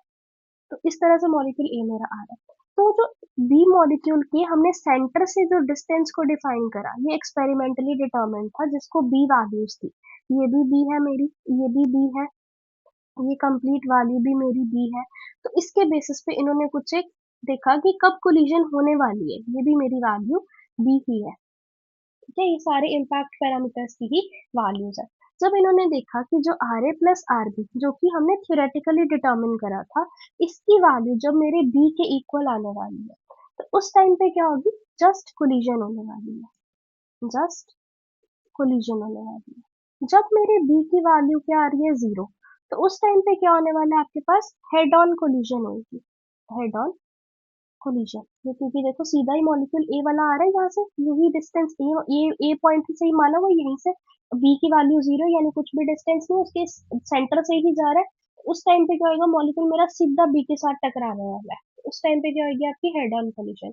जब ये R A plus R B theoretical जो है मेरी एक्सपेरिमेंटल बी की वैल्यू के इक्वल आते हैं, तो जस्ट कोलिजन होने वाली है। जब मेरी और क्या कंडीशन हो सकती है, R A plus R B की वैल्यू जो है वो मेरी ग्रेटर हो जाए as compare to the B. तो R A plus R B की वैल्यू जब मेरी ग्रेटर हो जाती है बी के कंपैरिजन में, तो तब कोलिजन होने वाली है। और जब मेरी बी की वैल्यू ज्यादा हो जाए R A plus R B से, तो कोई भी कोलिजन नहीं होने वाली तब। इस टाइम पे कोई भी कोलिजन नहीं होने वाली। आप देख सकते हो कि जो R A plus R B का सम है, उससे मेरी बी की जो वैल्यू है, ये वाली आप बोल सकते हो, मॉलिक्यूल एस से जा रहा है, तो उस टाइम पे इसका और इसका कोई लेना देना ही नहीं है, कोई भी कोलिजन होने ही नहीं वाली। तो ये सिर्फ कुछ एक कंडीशन है जिसको आप रिमेम्बर कर लो, तो डायरेक्टली अगर क्वेश्चन आए तो आप अटेम्प्ट कर पाते हो कि इम्पैक्ट पैरामीटर में अगर बी की वैल्यू जीरो है, तो उस टाइम पे कैसे कोलिजन होने वाली है, जब उसकी वैल्यू ग्रेटर हो जाए तब कैसे होने वाली है, कम हो जाए तो कैसी वैल्यू जाने वाली है, ये सब इसमें सिर्फ इंक्लूड करना है। ओके, तो हमने हमारा पहला फैक्टर देख लिया, जो कि है आपकी कोलिजन फ्रीक्वेंसी। उसके लिए आपको ये वाला जो लास्ट वाला फॉर्मूला है, ये वाला इम्पोर्टेंट है। ओके, अब हमारा अगला फैक्टर जो इंक्लूड करा था उन्होंने, वो था एनर्जी फैक्टर। एनर्जी फैक्टर, इसको बोल्ट्जमैन डिस्ट्रीब्यूशन के थ्रू इन्होंने निकाला, जो कि हमें बताती है कि नंबर ऑफ दी पार्टिकल्स किसी पर्टिकुलर स्टेट में कैसे निकालते हैं। N one by the N nought की वैल्यू है, जो डिजेनरेसी वन ही कंसीडर करो, E to the power of minus of the E not upon the R T के इक्वल आती है, minus of the E not upon the R T के जो इक्वल आती है। अब टोटल जो नंबर ऑफ दी मॉलिक्यूल्स है, वही मेरे नंबर ऑफ दी कोलिजन्स के डायरेक्टली प्रोपोर्शनल आने वाले हैं। नंबर ऑफ दी कोलिजन्स जो है वो मेरी डायरेक्टली प्रोपोर्शनल है नंबर ऑफ दी मॉलिक्यूल्स के ही। तो नंबर ऑफ दी मॉलिक्यूल्स को मैं कोलिजन की टर्म से जेड फैक्टर से रिप्लेस कर सकती हूँ, तो Z one by the Z not E to the power of minus of the E not upon the R T. ये होता है आपका एनर्जी का फैक्टर, इसको जस्ट आपको फाइनल रेट एक्सप्रेशन में इंक्लूड करना है। ठीक है, अब हमारा अगला फैक्टर कौन सा आता है, जो कि है आपका ओरिएंटेशन का factor. Orientation factor, orientation factor बोलता है, कहता है अगर मेरे मॉलिक्यूल प्रॉपरली ओरिएंटेड नहीं है ना, तो मेरे पास कोलिजन के चांसेस कम हो जाते हैं। मान लो कोई आपको रिएक्शन कैरी आउट करवानी है, उसके लिए आपने मॉलिक्यूल कंसीडर करा, ये मेरा ए मॉलिक्यूल है जो कि डायटोमिक मॉलिक्यूल है। ठीक है, अब मैं बी मॉलिक्यूल को भी ऐसे कंसीडर कर लेती हूँ, जो कि अगेन मेरा डायटोमिक मॉलिक्यूल है। तो मेरे को क्या करना है, ए टू प्लस बी टू को कंबाइन करके टू ए बी मॉलिक्यूल बनाना है। तो मैं कैसे कर सकती हूँ, अगर मैं इन दोनों को ऐसे कोलाइड करवाऊं, ये ए है और ये बी बी, सीधे ही आते हैं एक दूसरे के साथ, ये ऐसे टकराते हैं, तो उस टाइम पे क्या होने वाला है, कोई भी प्रोडक्ट की फॉर्मेशन उस टाइम पे आपको देखने को नहीं मिलेगी, क्योंकि ये वाला मॉलिक्यूल और ये तो मेरे बाहर पार्ट हो गए, सिर्फ ये दोनों मॉलिक्यूल्स ने ही आपस में कोलाइड किया है, तो आपके पास प्रॉपर ओरिएंटेशन इस प्रोडक्ट की नहीं है उस टाइम पे। अगर आप मान लेते हो कि आपका मॉलिक्यूल ए जो है वो इस तरह से आए, और बी बी जो है वो मेरा इस तरह से आता है, उस टाइम पे आप देख सकते हो इन दोनों ने कोलाइड करा आपस में, इनके बीच में बॉन्ड बन जाएगा, और इन दोनों ने कोलाइड करा, इनके बीच में भी बॉन्ड फॉर्म हो गया, तो यानी कि यहाँ पे आपको टू ए बी आपकी फॉर्मेशन होने वाली है। यानी कि अगर मॉलिक्यूल्स प्रॉपरली आएंगे तभी वो एक दूसरे के साथ प्रोडक्ट की फॉर्मेशन करेंगे। तो आपको बस कुछ नहीं करना, फाइनल रेट एक्सप्रेशन में एक रो फैक्टर को इंट्रोड्यूस करना होता है। ठीक है, तो अब इन तीनों को कंबाइन करते हुए हमारा रेट एक्सप्रेशन किसके इक्वल आएगा? जो कोलिजन फ्रीक्वेंसी थी वो किसके इक्वल आई थी? Pi sigma A B square into the root of the 8 kBT by the pi mu into the Na into the Nb into now energy का factor e to the power of minus of E naught by the RT था into the rho। ये आपका final rate का expression आ रहा होता है। ठीक है, अब जो रेट एक्चुअली अब रिएक्शन हो कैसे रही होती है? ए प्लस बी आपके मिलके फाइनल प्रोडक्ट पी की फॉर्मेशन कर रहे होते हैं। ठीक है, ऐसे ही रिएक्शन हो रही है। हम इनके कोलिजन्स को डिस्कस कर रहे हैं अभी। तो रेट को आप कैसे लिख सकते हो कि ये मेरा minus of the D A by the D T है, ये रेट एक्सप्रेशन ही है। इसको minus of D B by D T के इक्वेट भी कर सकते हो, और ऊपर वाला भी, दोनों सेम रिएक्शन के ही रेट एक्सप्रेशन है, तो इन दोनों को हम इक्वेट कर सकते हैं। Pi sigma A B square root of the 8 kBT by the pi mu into the Na into the Nb into the rho into e to the power of minus of the E naught upon the R। ठीक है, तो अब जो A होता है उसको आप जो Na number of the molecules है, ये कैसे आप रिप्लेस कर सकते हो? Avogadro's number of the molecules into the concentration of the A। Similarly Nb को भी हम रिप्लेस कर सकते हैं Na इनटू द B के इक्वल, बाकी factors as it is, e to the power of minus of d naught upon the RT, और यहाँ पे pi sigma A B square root of the 8 K B T by the pi में। और यहाँ पे भी जो ए की कंसंट्रेशन, यहाँ पे डी ए की वैल्यू लिखी हुई है, इसको भी आप ऐसे लिख सकते हो N A into the D by D T of the A की कंसंट्रेशन। तो यहाँ से एक एन ए की वैल्यू जो है वो दूसरे एक एन ए की वैल्यू से यहाँ से कैंसिल आउट हो जाएगी। राइट, तो हम यहाँ से क्या बोल सकते हैं, क्योंकि यहाँ पे भी क्या था, minus of the D by D T of the N A आएगा यहाँ पे। ठीक है, उसको आपने ऐसे रिप्लेस कर दिया। तो हम क्या देखते हैं कि minus of the D A by the D T की जो वैल्यू है, जो रेट की वैल्यू है, वो किसके इक्वल आ रही है? Pi sigma A B square into the root of 8 K B T by the pi mu into the rho into the N A into the N B into the N, sorry A into the B के equal आ रही है, क्योंकि इसको तो हमने replace already कर ही दिया था। Into the A into the b into e to the power of minus of the e naught upon the r2। इसके इक्वल ये हमारा रेट एक्सप्रेशन आ रहा है। अब हमने जो देखा कि जो रेट रिएक्शन हो कैसे रही थी, a प्लस बी आपको फाइनल प्रोडक्ट दे रहे थे, इस रिएक्शन का रेट कांस्टेंट k डैश है, तो रेट ऑफ द रिएक्शन किसके इक्वल आ जाएगा? k dash times the a into the b के इक्वल। अब दोनों सेम रिएक्शन के ही रेट एक्सप्रेशन है, तो यहाँ से मैं दोनों को इक्वेट कर सकती हूँ। यहाँ पे माइनस था, ये रेट एक्सप्रेशन है, दोनों को इक्वेट करके आप देखोगे तो के डैश की जो वैल्यू आती है वो आपकी किसके इक्वल आएगी? पाई सिग्मा ए बी का square into the root of 8 K B T by the pi U into the N A into the rho into E to the power of minus of the E not upon the R T. A B की value यहाँ से और यहाँ से दोनों cancel out हो जाएंगे, तो star and the double star. अब यहाँ से के डैश यानी कि जो हिट कांस्टेंट की वैल्यू है फॉर द कोलिजन थ्योरी, वो आपकी ये वाली आ रही है। यही फाइनल रेट एक्सप्रेशन है, रेट कांस्टेंट की वैल्यू है जो आपको याद करनी है। ओके, तो यहाँ सब देखो के डैश की वैल्यू जो कि मेरी कोलिजन थ्योरी की आ रही है, वो किसके इक्वल है? पाई सिग्मा ए बी का square into the root of 8 K B T by the pi U into the row into the na into e to the power of minus of the e naught upon the rt। अब आप सोच रहे होगे इतना याद कैसे करूं, तो आपको बस एक वर्ड याद रखना विच इज सैमियो, इसको याद रख लो। क्या है? S stand for the speed. एक तो स्पीड वाला फैक्टर आएगा, एक एरिया वाला फैक्टर आएगा, एक एवोगेड्रोस नंबर एन ए वाला फैक्टर आएगा, एक एनर्जी वाला फैक्टर आएगा यहाँ पे, और तीसरा पांचवा क्या है यहाँ पे? ओरिएंटेशन का फैक्टर आएगा, ओरिएंटेशन फैक्टर जो कि है आपका रो। अब यहाँ से आप देख सकते हो एरिया क्या था? पाई सिग्मा ए बी का स्क्वायर, स्पीड क्या थी? Root of the 8 K B T by the pi mu into the N A into the rho into E to the power of minus of the E not upon the R. तो यहाँ से आप अपने इसको याद कर सकते हो। ओके, अब इसका ही मुझे अगर प्री एक्सपोनेंशियल फैक्टर देखना हो तो वो क्या आएगा? एनर्जी वाली टर्म को जस्ट निगलेक्ट कर देंगे, तो किसके इक्वल आएगा, पाई सिग्मा ए बी का square into the root of 8 kb square,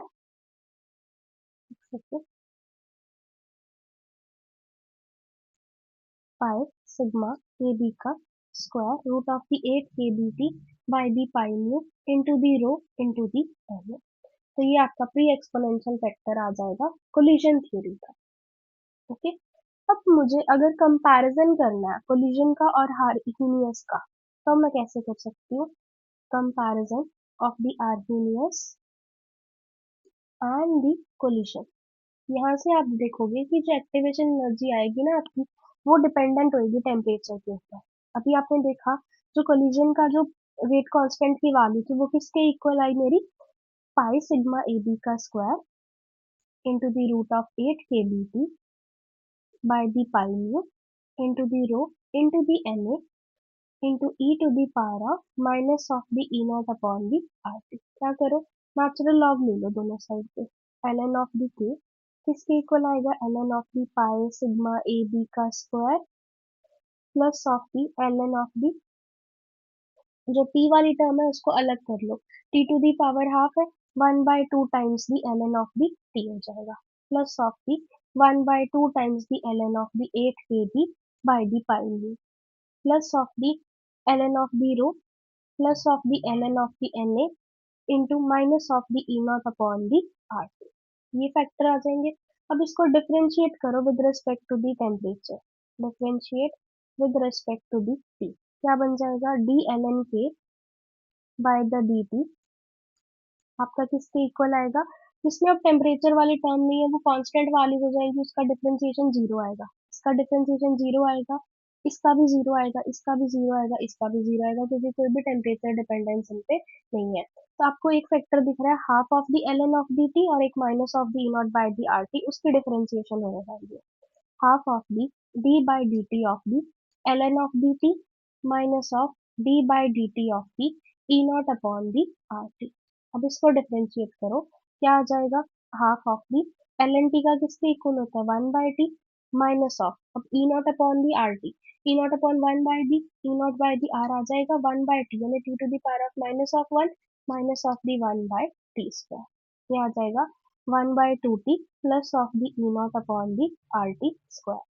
ये वैल्यू किसके इक्वल आ रही है आपकी, D L N K by the D T. अब मुझे पता है वांट ऑफ के according D L N K by the D T मेरा E A upon the R T square होता है, it is equal to 1/2t plus of the E not upon the R T square, right. अब दोनों side से R T square को LCM ले लो, क्या मिल जाएगा, E A is equal to 1/2 times the R T plus of the E naught, ये वैल्यू आपकी आ रही है। तो यहाँ से आप देख सकते हो कि जो एक्टिवेशन एनर्जी है ना, ये वाली activation energy, it is dependent upon the temperature, dependent on the temperature. तो यहाँ से आपको प्रूफ ये मिल गया। ओके, अब इसी चीज को अगर मुझे अब फाइनल रेट कांस्टेंट की वैल्यूज में सब्स्टिट्यूट करना है, यानी कि मुझे अगर रेट कांस्टेंट की वैल्यू जो कोलिजन थ्योरी वाला है आर्हीनियस के टर्म में अगर मुझे लिखना है तो मैं कैसे लिख पाऊंगी, तो यहाँ से ई नॉट की वैल्यू आप निकाल लो which is equal to E A minus of the half of the R T, तो ये वैल्यू आ रही है।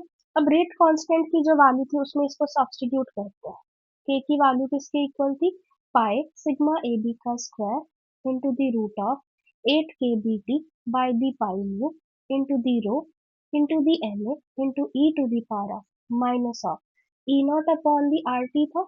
अब e naught को इसकी टर्म में लिख दो, e to the power of e naught की वैल्यू क्या है, e a minus of the rt by the, ठीक है, अपॉन दी rt। अब इसी के अंदर ही चेंज आ रहा है, e to the power of minus of the E A upon the rt into E to the power of minus minus plus हो जाएगा, e to the power of half आ जाएगा यहाँ से, तो ये बन जाएगा, बाकी टर्म्स एज इट इज ही रहेंगी, पाई सिग्मा ए बी का square into the root of 8 kbt by the pi mu into the rho into the L. तो ये क्या हो गया, जब मेरे पास रेट कांस्टेंट की वैल्यू जो कि कोलिजन थ्योरी की है but in terms of the Arrhenius theory मैंने इसको लिख दिया। मुझे कैसे पता ये आर्हीनियस की टर्म में है, देखो यहाँ पे e to the power of E A by the R T है, minus of the E A by the R T है। प्रीवियस एक्सप्रेशन में ई नॉट था। जब ई ए की वैल्यू दी होगी एक्सप्रेशन के अंदर, तो आपको प्री एक्सपोनेंशियल फैक्टर, अगर प्री एक्सपोनेंशियल फैक्टर या रेट कांस्टेंट की वैल्यूज फाइंड आउट करने को बोल दे, तो तब आप ये वाला एक्सप्रेशन यूज करोगे। कब करोगे? जब ई ए इज गिवन। और ये वाला रेट कांस्टेंट कब यूज करेंगे? जब ई नॉट की वैल्यू दी होगी। दोनों के अंदर डिफरेंस है। यहाँ पे आप देख रहे हो कि additional E to the power of half वाला फैक्टर भी यहाँ पे मेरा इंट्रोड्यूस हो रहा है। ठीक है, अब इस एक्सप्रेशन के लिए मैं अगर प्री एक्सपोनेंशियल फैक्टर लिखना चाहूँ, जो कि कोलिजन थ्योरी का है, but in terms of the Arrhenius theory मैं लिखना चाहूँ, तो क्या आएगा मेरा? पाई सिग्मा ए बी का square into the root of 8 kBt by the pi nu into the rho into the N into E to the power of half. ये मेरा प्री एक्सपोनेंशियल फैक्टर बनेगा, जो कि मेरा आर्हीनियस की terms में आया, बट है किसका? कोलिजन थ्योरी का। ठीक है, तो ये थी सारी आपकी कोलिजन थ्योरी। इसके अंदर मोस्ट मोस्ट इम्पोर्टेंट जो रिमेंबर करने वाले फैक्टर्स है, मैं आपको ऑलरेडी बता चुकी हूँ, जो फॉर्मूलाज बेस्ड है। बेसिकली जो कोलिजन थ्योरी का रेट कांस्टेंट की वैल्यू आपने निकाली है, ये वाली फैक्टर एक इम्पॉर्टेंट है, मैं हाईलाइट कर देती हूँ। ये चीज आपको इम्पोर्टेंटली रिमेम्बर करनी है। इसका प्री एक्सपोनेंशियल फैक्टर होता है, जो इसकी ट्रिक भी मैंने आपको बता दी। आप इसके रेट कांस्टेंट की वैल्यू को याद कैसे करोगे? फिर हमने इसका प्री एक्सपोनेंशियल फैक्टर देख लिया, ये भी इम्पोर्टेंट है, गेट में यहाँ से सीधा क्वेश्चन उठ के आता है। ओके, फिर इसके कंपैरिजन की बात हमने कर ली। ये वाली जो इक्वेशन हमने निकाली है ना, ये भी इम्पोर्टेंट। अब यार आपको पता कैसे चलेगा? क्योंकि हमने देखा कि ई ए की वैल्यू किसके इक्वल आ रही थी? M R T plus of the E naught के इक्वल आ रही थी। अब जो रेट एक्सप्रेशन था, उसमें टेम्परेचर डिपेंडेंस के ऊपर जो टर्म थी, वो के बी टी बाई के बी टी, टी की पावर हाफ आ रही थी यहाँ पे, है ना? तो वही चीज को, वही मेरी जो एम होती है ना, वो टी की पावर ही होती है, जो वहां पे हमने इंक्लूड करी है। M S the power of T, power of the T. उसी को यहाँ पे आप देख रहे हो कि आपको प्रूफ में ये देखने को हाफ जो था वो आगे देखने को यहाँ पे मिल रहा है। ओके, अब ये सेम चीज आप उसमें भी देखोगे, ट्रांजिशन स्टेट थ्योरी में, उसमें कुछ और वैल्यू एम की होने वाली है। ठीक है, तो ये चीज आप याद करोगे। उसके बाद जो प्री एक्सपोनेंट रेट कांस्टेंट की वैल्यू होती है आर्हीनियस का, कोलिजन थ्योरी का आर्हीनियस की टर्म्स में, आपको पता कैसे चलेगा? आपको एक्टिवेशन एनर्जी दी होगी instead of the E not. Okay, और ये हो गया इसका प्री एक्सपोनेंशियल फैक्टर। या रेट कांस्टेंट की वैल्यू जाके कर लो, प्री एक्सपोनेंशियल तो आप इजीली निकाल सकते हो, जस्ट एनर्जी फैक्टर को एक्सक्लूड करना है। ओके, अब ये चीजें थी। अब ये थी हमारी कोलिजन थ्योरी। अब इस थ्योरी के भी कुछ एक ड्रॉबैक्स थे। ड्रॉबैक्स क्या थे? जो सारे इसके फीचर्स हमने कंसीडर करे, वही सारे इसके ड्रॉबैक्स भी है। कौन सा पहला फीचर हमने कंसीडर करा था? कि मॉलिक्यूल्स को एज हार्ड स्फीयर्स हमने कंसीडर करा था, राइट? बट एक्चुअल मॉलिक्यूल्स क्या होते हैं? माइक्रोस्कोपिक इन द नेचर होते हैं। क्या बड़ी बड़ी बॉल्स होती है? नहीं, छोटे मॉलिक्यूल्स होते हैं, उनके बीच में इंटरैक्शंस हो सकती है। इन्होंने इसको इग्नोर कर दिया। ठीक है, तो सबसे पहली थ्योरी की सबसे पहला ड्रॉबैक क्या था? Molecules are microscopic, molecules are microscopic in the nature, microscopic, and there is interaction between them. There is interaction between them. इनके बीच में कुछ ना कुछ एक इंटरैक्शन होगी, तो ये पहला ड्रॉबैक था। सेकंड, इन्होंने क्या कंसीडर करा? सिर्फ हम ट्रांसलेशनल डिग्रीज ऑफ फ्रीडम को ही कंसीडर कर रहे हैं, वाइब्रेशनल और रोटेशनल डिग्रीज ऑफ फ्रीडम को इन्होंने इग्नोर कर दिया। Vibrational and rotational degrees of the freedom are not taken into the consideration, are not taken into consideration। और क्या था? रीडिस्ट्रीब्यूशन ऑफ एनर्जी जो थी, इन्होंने इग्नोर कर दी, उसको भी लेना चाहिए था। Redistribution energy, redistribution of energy is ignored. और इन्होंने क्या देखा कि जो ओरिएंटेशन फैक्टर है, मैं बताना यहाँ पे रह गया आपको, ओरिएंटेशन फैक्टर की वैल्यू आप क्या लेने वाले हो? अगर आपको नहीं दी हुई तो रो की वैल्यू को 1 ले लो, rho is consider to be 1 if not given. अगर नहीं दी हुई तो रो की वैल्यू 1 ही मान के चल लो। ये इन्होंने अनदर एक अप्रोक्सीमेशन कंसीडर करी थी। यही इसका एक ड्रॉबैक भी आ गया कि जो एक्चुअल रो की वैल्यू है वो वेरी करती है, 10⁻⁻9 to 1 वेरी करती है। रो वैरीज बिटवीन 1 to 10⁻⁻9। इन्होंने तो 1 उसका अप्रोक्सीमेशन मान के कंसीडर ही कर लिया था। ओके, नेक्स्ट इन्होंने क्या देखा था कि जो एक्टिवेटेड कॉम्प्लेक्स की फॉर्मेशन इन्होंने नहीं करी कंसीडर। इन्होंने क्या बोला कि जो रिएक्टेंट मॉलिक्यूल्स आपस में कोलाइड कर रहे हैं और डायरेक्टली प्रोडक्ट की फॉर्मेशन हो रही है, तो इन्होंने वो उसका भी रोल नहीं कंसीडर करा। इन एक्चुअल जो होता है, पहले एक एक्टिवेटेड कॉम्प्लेक्स बनता है, फिर आपकी प्रोडक्ट की फॉर्मेशन होती है। No role of the activated complex is taken, of the activated complex is taken. Okay, ये थे इससे कुछ ड्रॉबैक्स जिसको इन्होंने निग्लेक्ट कर दिया था। अब इन्हीं ड्रॉबैक्स को ओवरकम करने के लिए हमारे पास एक नई थ्योरी आई जिसको हम बोलते हैं ट्रांजिशन स्टेट थ्योरी। अब उसको देख लेते हैं। तो ट्रांजिशन स्टेट थ्योरी थी, उसने इसी के फीचर ड्रॉबैक्स को ओवरकम करा। ट्रांजिशन स्टेट थ्योरी या इसको एक्टिवेटेड कॉम्प्लेक्स थ्योरी भी बोलते हैं। एक्टिवेटेड कॉम्प्लेक्स थ्योरी, जैसे नाम ही बता रहा है कि हम कोई एक्टिवेटेड कॉम्प्लेक्स या ट्रांजिशन स्टेट की बात करने वाले हैं। अब ये थ्योरी क्या बोलती है कि जो रिएक्टेंट मॉलिक्यूल्स आपस में कोलाइड करते हैं ना, पहले वो एक एक्टिवेटेड कॉम्प्लेक्स बनाते हैं, फिर वो प्रोडक्ट की फॉर्मेशन करते हैं। Okay, according to the transition state theory, the reactant molecules, they are first transformed, they are first transformed to the activated complex, first transformed to the activated complex या intermediate बोलते हैं, intermediate, that is called activated complex. अब यही उसका drawback था, उसने activated complex को consider नहीं करा था। इसने पहले बोला कि जो मॉलिक्यूल्स पहले आपस में जो मिलेंगे वो एक एक्टिवेटेड कॉम्प्लेक्स बनाएंगे, फिर वो प्रोडक्ट की फॉर्मेशन करेंगे। जो मेरा एक्टिवेटेड कॉम्प्लेक्स है, अब वो बना कैसे, उसके बारे में देख लेते हैं। एक्टिवेटेड कॉम्प्लेक्स जो बना लूज एसोसिएशन के साथ बना, जो कि रिएक्टेंट मॉलिक्यूल्स के था, यानी कि उसमें रीडिस्ट्रीब्यूशन ऑफ एनर्जीज को इन्होंने कंसीडर करा। So activated complex is formed by the loose association, is formed by the loose association of the reactant molecules, association of the reactant molecules। हम बोलते हैं ना ट्रांजिशन स्टेट जो होती है वो ऑलमोस्ट स्टेबल नहीं होती, वही चीज है यहाँ पे। जो एक्टिवेटेड कॉम्प्लेक्स जो है वो formed by the loose association of the reactant molecules, that is its redistribution of the energy, its redistribution of the energy is taken in the consideration. Redistribution of the energy is taken in the consideration. Taken in the consideration.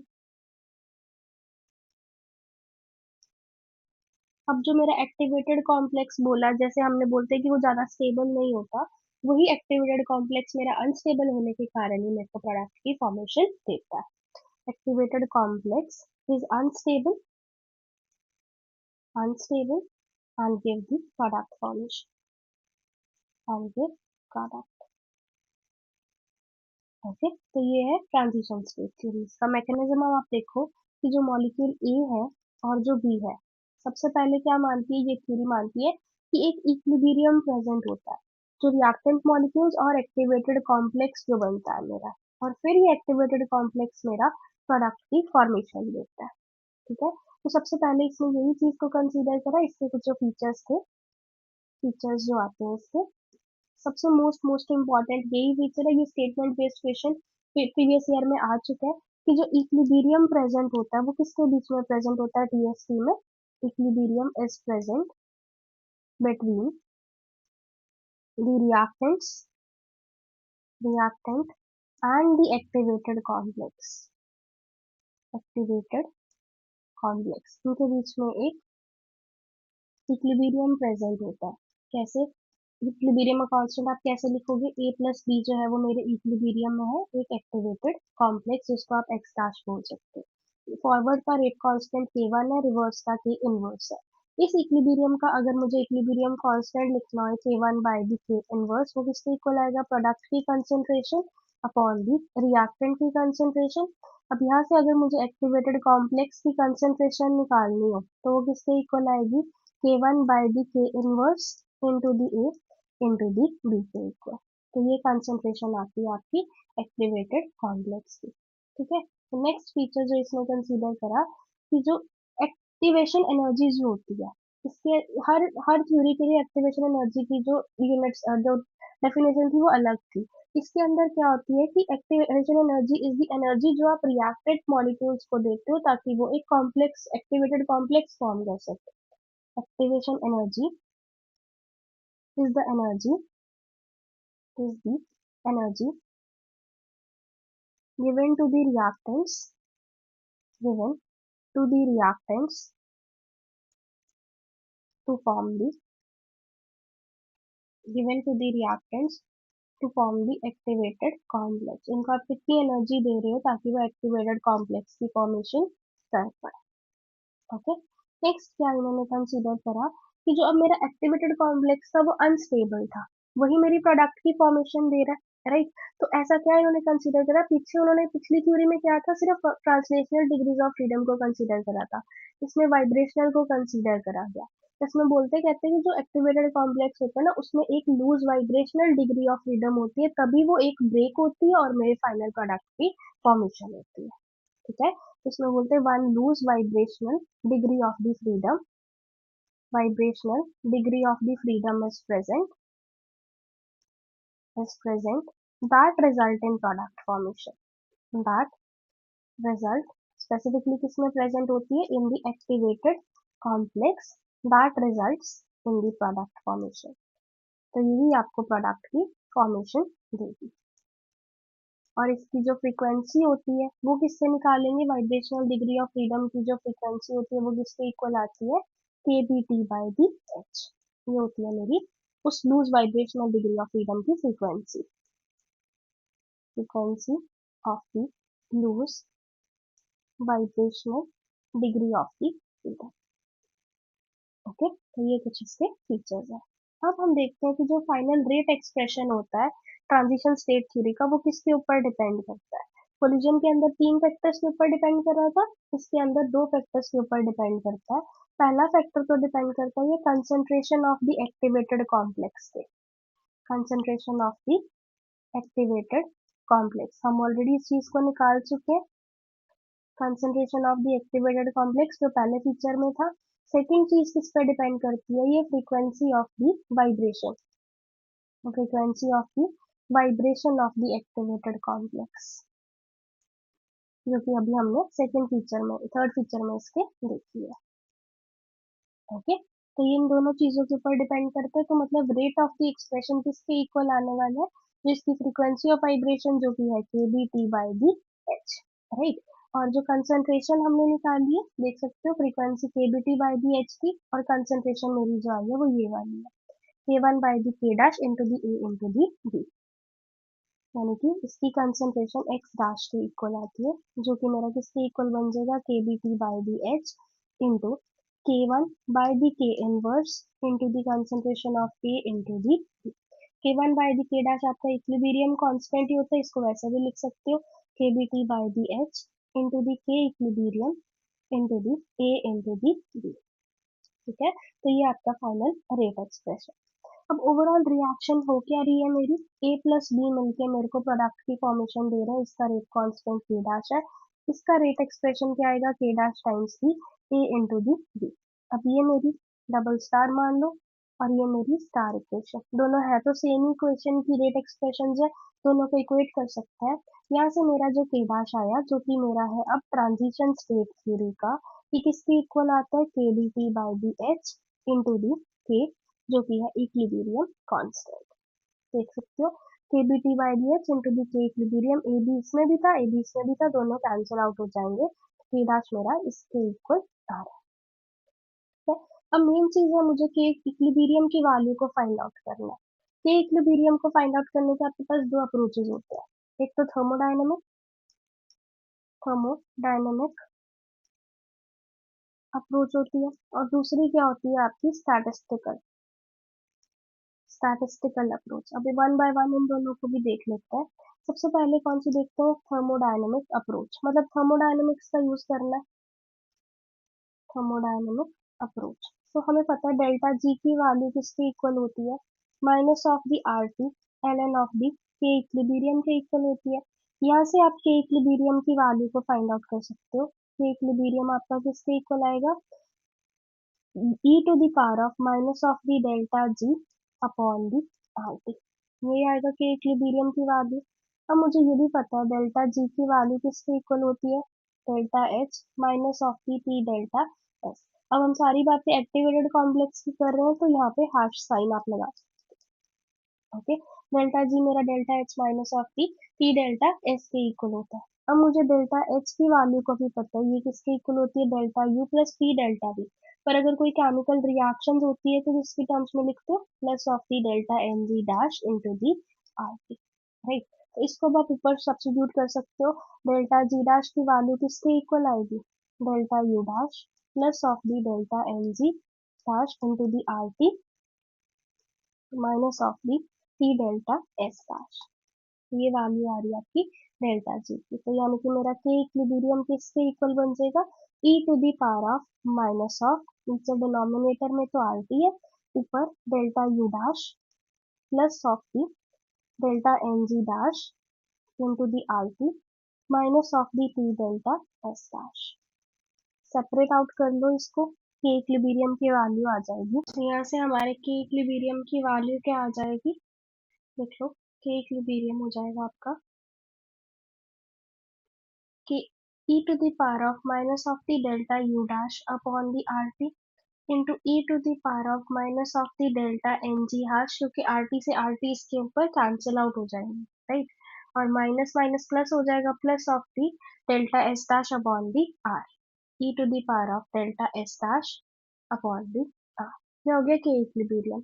अब इसी के equilibrium को के की value में substitute करो, तो के इक्विलिब्रियम कांस्टेंट किसके इक्वल था, K B T by the H into the K equilibrium, right. सो ये था हमारा ट्रांजिशन स्टेट थ्योरी के लिए। इसके अंदर वैल्यू पुट करेंगे K B T by the H into E to the power of minus of delta N G hash E to the power of delta S hash upon the R into E to the power of, अब minus of delta U dash ही आपकी minus of the ई के equal होती है, तो इसको क्या लिखोगे, minus of the delta E dash upon the R.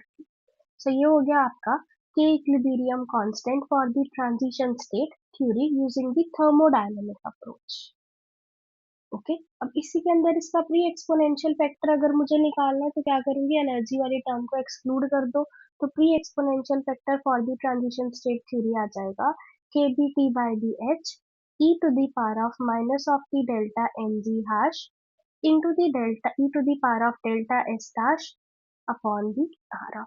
ये एक इम्पॉर्टेंट एक्सप्रेशन है। गेट में इस कंसेप्ट से बहुत क्वेश्चंस पूछे जाते हैं, एनएडी टाइप ऑफ की क्वेश्चंस काफी पूछे जाते हैं, प्री एक्सपोनेंशियल फैक्टर, या इसके ऊपर पूछा जाता है बेसिकली टेम्परेचर डिपेंडेंस बता दो, या एंट्रोपी की वैल्यू निकाल दो। ऐसे ऐसे क्वेश्चंस इसमें पूछने देखने को आपको मिलते हैं, ओके। तो एक इम्पॉर्टेंट बन जाता है। अब हम देख लेते हैं कंपैरिजन, जैसे हमने ट्रांजिशन कोलिजन थ्योरी का अरेनियस के साथ करा था, वैसे ही ट्रांजिशन स्टेट थ्योरी का अरेनियस के साथ देख लेते हैं। उसका comparison of the TSP with the Arrhenius. कुछ ऐसी चीज आपको देखने को मिलेगी आर्हीनियस के साथ। यहाँ पे हमने के की वैल्यू क्या निकाली, ट्रांजिशन स्टेट थ्योरी की, it is K B T by D H into E to the power of minus of the delta N G hash e to the power of delta s dash upon the r e to the power of minus of the delta e dash upon the rt, okay. अब इसको क्या करो, ln ले लो दोनों side, ln of the के आपका ln of the K B by the H, K B by the H plus of the ln of the T minus of the delta N G hash plus of the delta S dash upon the R minus of the delta E dash upon the R T, इसके equal आ जाएगा। इसको differentiate कर दो with respect to the temperature, with respect to T क्या बन जाएगा, D L N K by the D T this will be equal to, अब ln kb by the H में कोई भी टेम्परेचर की डिपेंडेंस नहीं है तो इसकी डिफरेंशिएशन जीरो आ जाएगी। अब plus of D by D T of the ln of D T आ जाएगा, और बाकी delta N G hash delta S dash by D R उसमें भी कोई टर्म्स नहीं है तो जीरो जीरो हो जाएगी। Minus of the delta E dash upon the R into D by D T of one by D, ये बन जाएगा। इसको निकालो, D by D T of L N T किसके इक्वल होता है, वन बाई टी। अब यहाँ पे minus of the delta E dash upon the R है, डिफरेंशिएशन वन बाई टी आपको क्या दे देगी, minus of one by T square, तो माइनस माइनस प्लस हो जाएंगे, तो plus of the E dash upon the R T square. ये आ रही है आपकी value D L N K by the D T, जो वन टॉप से आप लिख सकते हो E A upon the R T square के, तो ये होती है वैल्यू। अब यहाँ से आर टी स्क्वायर आप अपना एलसीएम ले लो, तो एक्टिवेशन एनर्जी ई ए है वो किसके इक्वल आएगी, are T plus of the delta E hash, ये वैल्यू आ जाएगी। देख रहे हो गार्डनर की इक्वेशन यहाँ पे भी प्रूव हो रही है। वहाँ पे क्या निकाला था, एक्टिवेशन एनर्जी ई ए जो है वो M R T plus of the E dot के वैल्यू या ई हैश के इक्वल ले रहे हैं हम यहाँ पे, तो डेल्टा ई हैश आ जाएगा यहाँ पे। एम क्या था यहाँ पे, power of the temperature, power of the T, पीछे कोलिजन थ्योरी में टी की पावर हाफ थी। अब यहाँ की रेट एक्सप्रेशन में, रेट कांस्टेंट की वैल्यू में देखो, यहाँ पे K B T by the H, T की पावर क्या है यहाँ पे वन है, तो एम की वैल्यू क्या हो गई यहाँ पे वन, यहाँ पे n की वैल्यू क्या आ गई, यहाँ पे वन वैल्यू आ गई यहाँ पे। ओके, अब इसी को ही, इसी कंसेप्ट, इसी इक्वेशन को यूज करके, ये मेरी इंपॉर्टेंट इक्वेशन है बेसिकली, इस इक्वेशन को निकाल के आप अपने रेट कांस्टेंट जो ट्रांजिशन स्टेट थ्योरी का है उसको आर्गेनियस की टर्म में भी लिख सकते हो, जैसे हमने कोलिजन के केस में करा था। डेल्टा ई डैश की वैल्यू किसके इक्वल आएगी, E A minus of the R T. तो रेट कांस्टेंट की ट्रांजिशन स्टेट थ्योरी का जो है, अगर मुझे आर्गेनियस की टर्म्स में लिखना है, यानी कि एक्टिवेशन एनर्जी ई ए को इंक्लूड करना है वहां पे, तो कैसे लिखेंगे, K B T by D H into E to the power of minus of the delta N G hash E to the power of delta S dash upon the R into E to the power of minus of delta E dot E dash होता है, उसकी value क्या लिख दोगे, E A minus of the R T upon the R T, ये आ जाएगा। अब इसको ओपन अप करेंगे, ई की power minus of the E A upon the R T into E to the power of one, तो देख रहे हो एक नया फैक्टर इंट्रोड्यूस हो गया ई का, K B T by D H E to the power of minus of the delta N G hash E to the power of delta S dash upon the R. एक additional factor यहाँ पे कौन सा आ रहा है, अगर हम rate constant K की वैल्यू ट्रांजिशन स्टेट थ्योरी की आर्गेनियस की टर्म्स में लिख रहे हैं, तो एक ई की पावर वन इसमें ऐड ऑन हो रही है। तो आपको कैसे पता कि आपको कौन सा यूज करना है, ये वाला कब यूज करोगे, जब आपको ई हैश की वैल्यू दी होगी, जो ऊपर वाला जो था हमारा, ये वाला, ये कब यूज करना है, जब ई हैश की वैल्यू दी हुई है। जब यहाँ पे ई ए की वैल्यू दी होगी तो इसका मतलब वो आर्गेनियस की टर्म में ट्रांजिशन स्टेट थ्योरी की बात कर रहा है। ओके, अब इसी का प्री एक्सपोनेंशियल फैक्टर भी देख लो ट्रांजिशन स्टेट थ्योरी का आर्गेनियस की टर्म्स में, जस्ट एनर्जी वाले फैक्टर को एक्सक्लूड कर देंगे, K B T by D H E to the power of minus of the delta N G hash E to the power of delta S dash upon the R into E, ये एक नया factor यहाँ पे introduce हो रहा है, तो ये e की पावर वन है, e की power minus of the delta N G hash है, वो दोनों कंबाइन हो जाएंगे, K V T by D H E to the power of one minus of the delta N G hash E to the power of delta S dash upon the, तो ये हो जाएगा pre exponential factor of transition state theory in terms of the Arrhenius. Okay, तो ये भी एक important वाला है। अब हम एक यहाँ पे टर्म इंट्रोड्यूस करते जा रहे हैं कि मेरा delta N G hash, delta N G hash, पर इसकी कैलकुलेशन कैसे करते हैं वो मैं आपको बताती हूँ। डेल्टा एन जी हैश होता क्या है, हमने इक्विलिब्रियम किसके बीच में कंसीडर करा, रिएक्टेंट मॉलिक्यूल्स के बीच में और साथ में एक्टिवेटेड कॉम्प्लेक्स के बीच में, ये हमने निकाला। डेल्टा एन जी हैश क्या है आपके पास, एक्टिवेटेड कॉम्प्लेक्स कितने बने, प्रोडक्ट वाली साइड पे वन ही है, तो वन में से सब्ट्रैक्ट करोगे कितने रिएक्टेंट मॉलिक्यूल्स है, यानी कि अगर मान लो आपके पास यूनिमोलिकुलर रिएक्शन आ जाती है, यानी कि सेम टाइप ऑफ की मॉलिक्यूल्स जब कोलाइड कर रहे हैं, तो रिएक्टेंट वाली साइड में वन ही हो जाएगा, तो वन माइनस वन आपके पास जीरो के इक्वल आएगा। यही अगर आप बाय मॉलिकुलर रिएक्शन की बात अगर आप करते हो, डेल्टा एन जी हैश किसके इक्वल आएगा, प्रोडक्ट साइड पे तो एक ही एक्टिवेटेड कॉम्प्लेक्स है 1 माइनस, अब रिएक्टेंट्स कितने, बाय मॉलिक्यूलर मतलब 2, यहाँ पे डेल्टा एन जी हैश की वैल्यू माइनस ऑफ की 1 आ जाएगी। इसी तरह से कोई भी मॉलिक्यूलरिटी की अगर रिएक्शन दे दे, मान लो टेट्रा मॉलिक्यूलर है, टेट्रा मॉलिक्यूलर, तब डेल्टा एन जी की हैश की वैल्यू किसके इक्वल आएगी, 1 माइनस ऑफ टी 4 यानी कि माइनस ऑफ टी 3।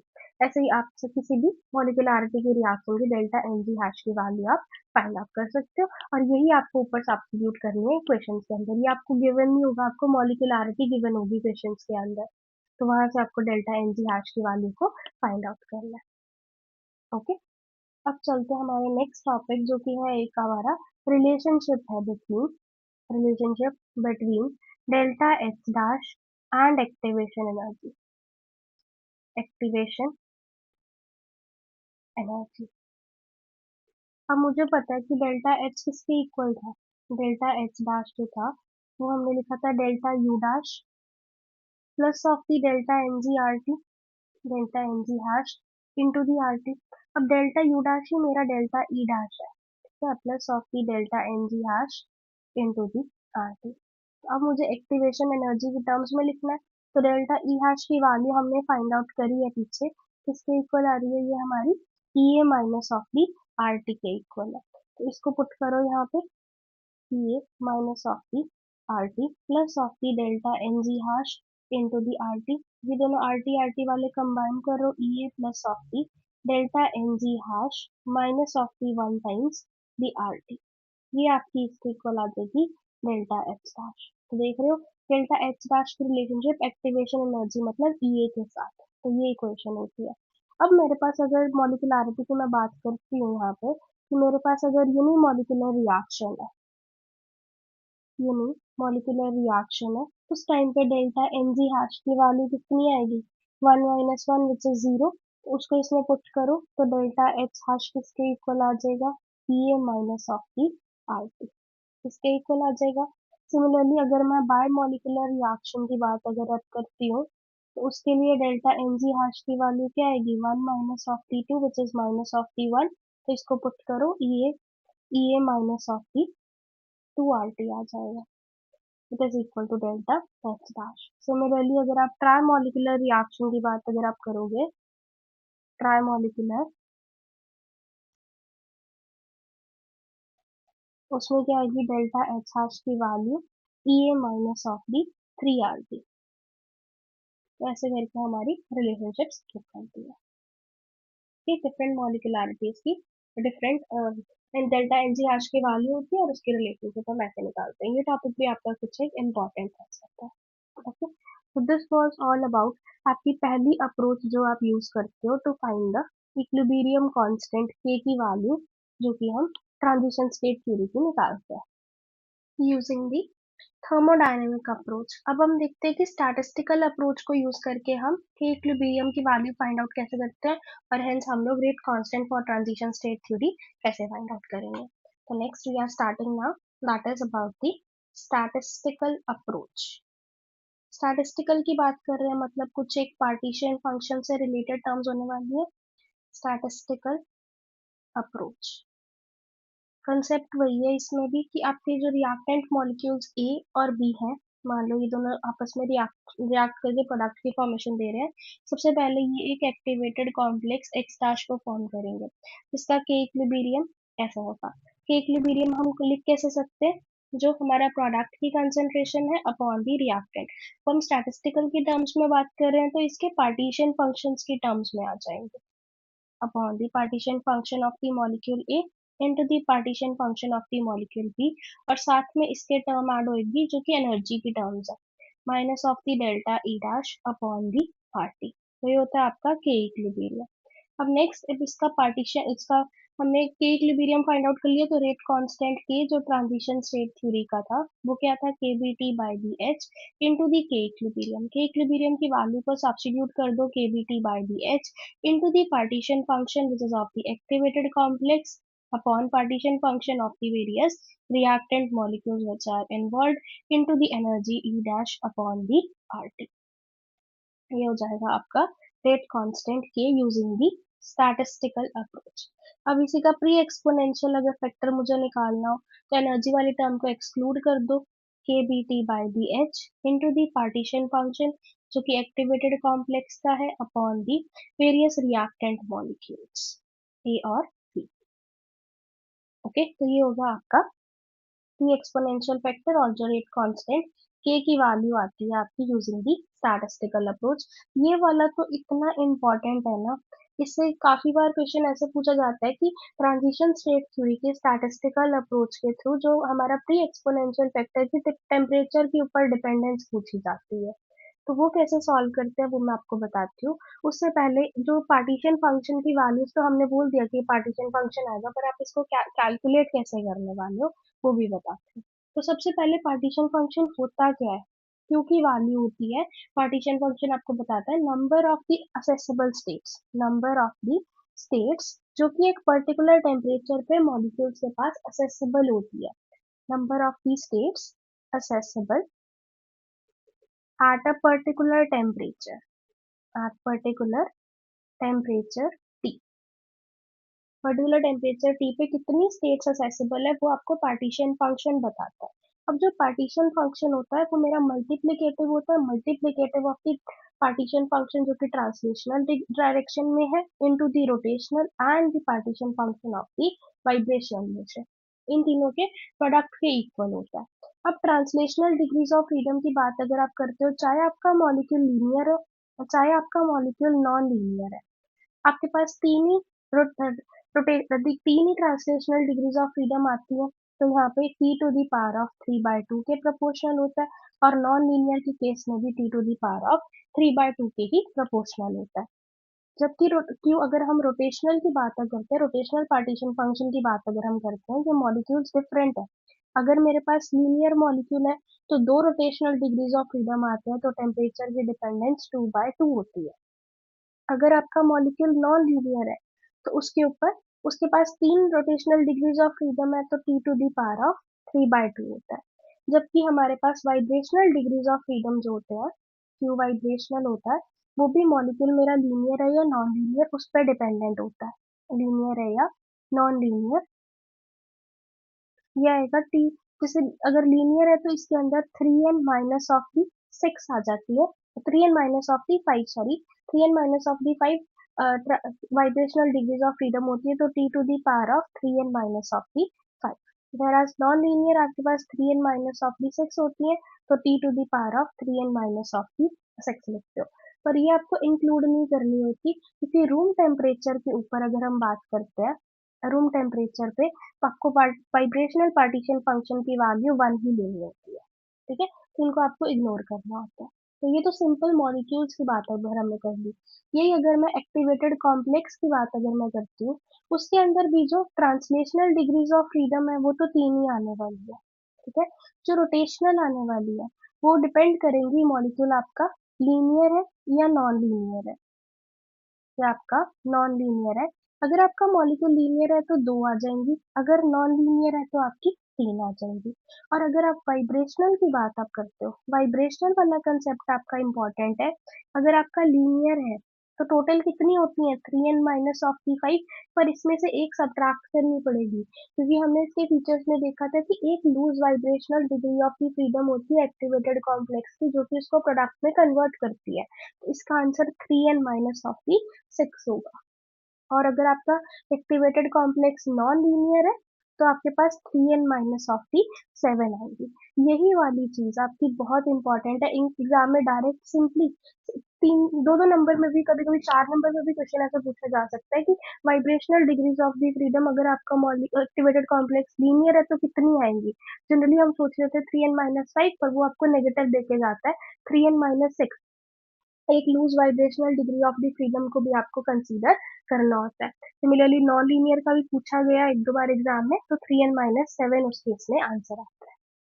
ओके, तो ये वाली वैल कंसेप्ट को यूज करते हो आप अपना पार्टीशन फंक्शन की वैल्यू फाइंड आउट करते हो सभी की, और इस फॉर्मूला में फिर उसको पुट करते हो।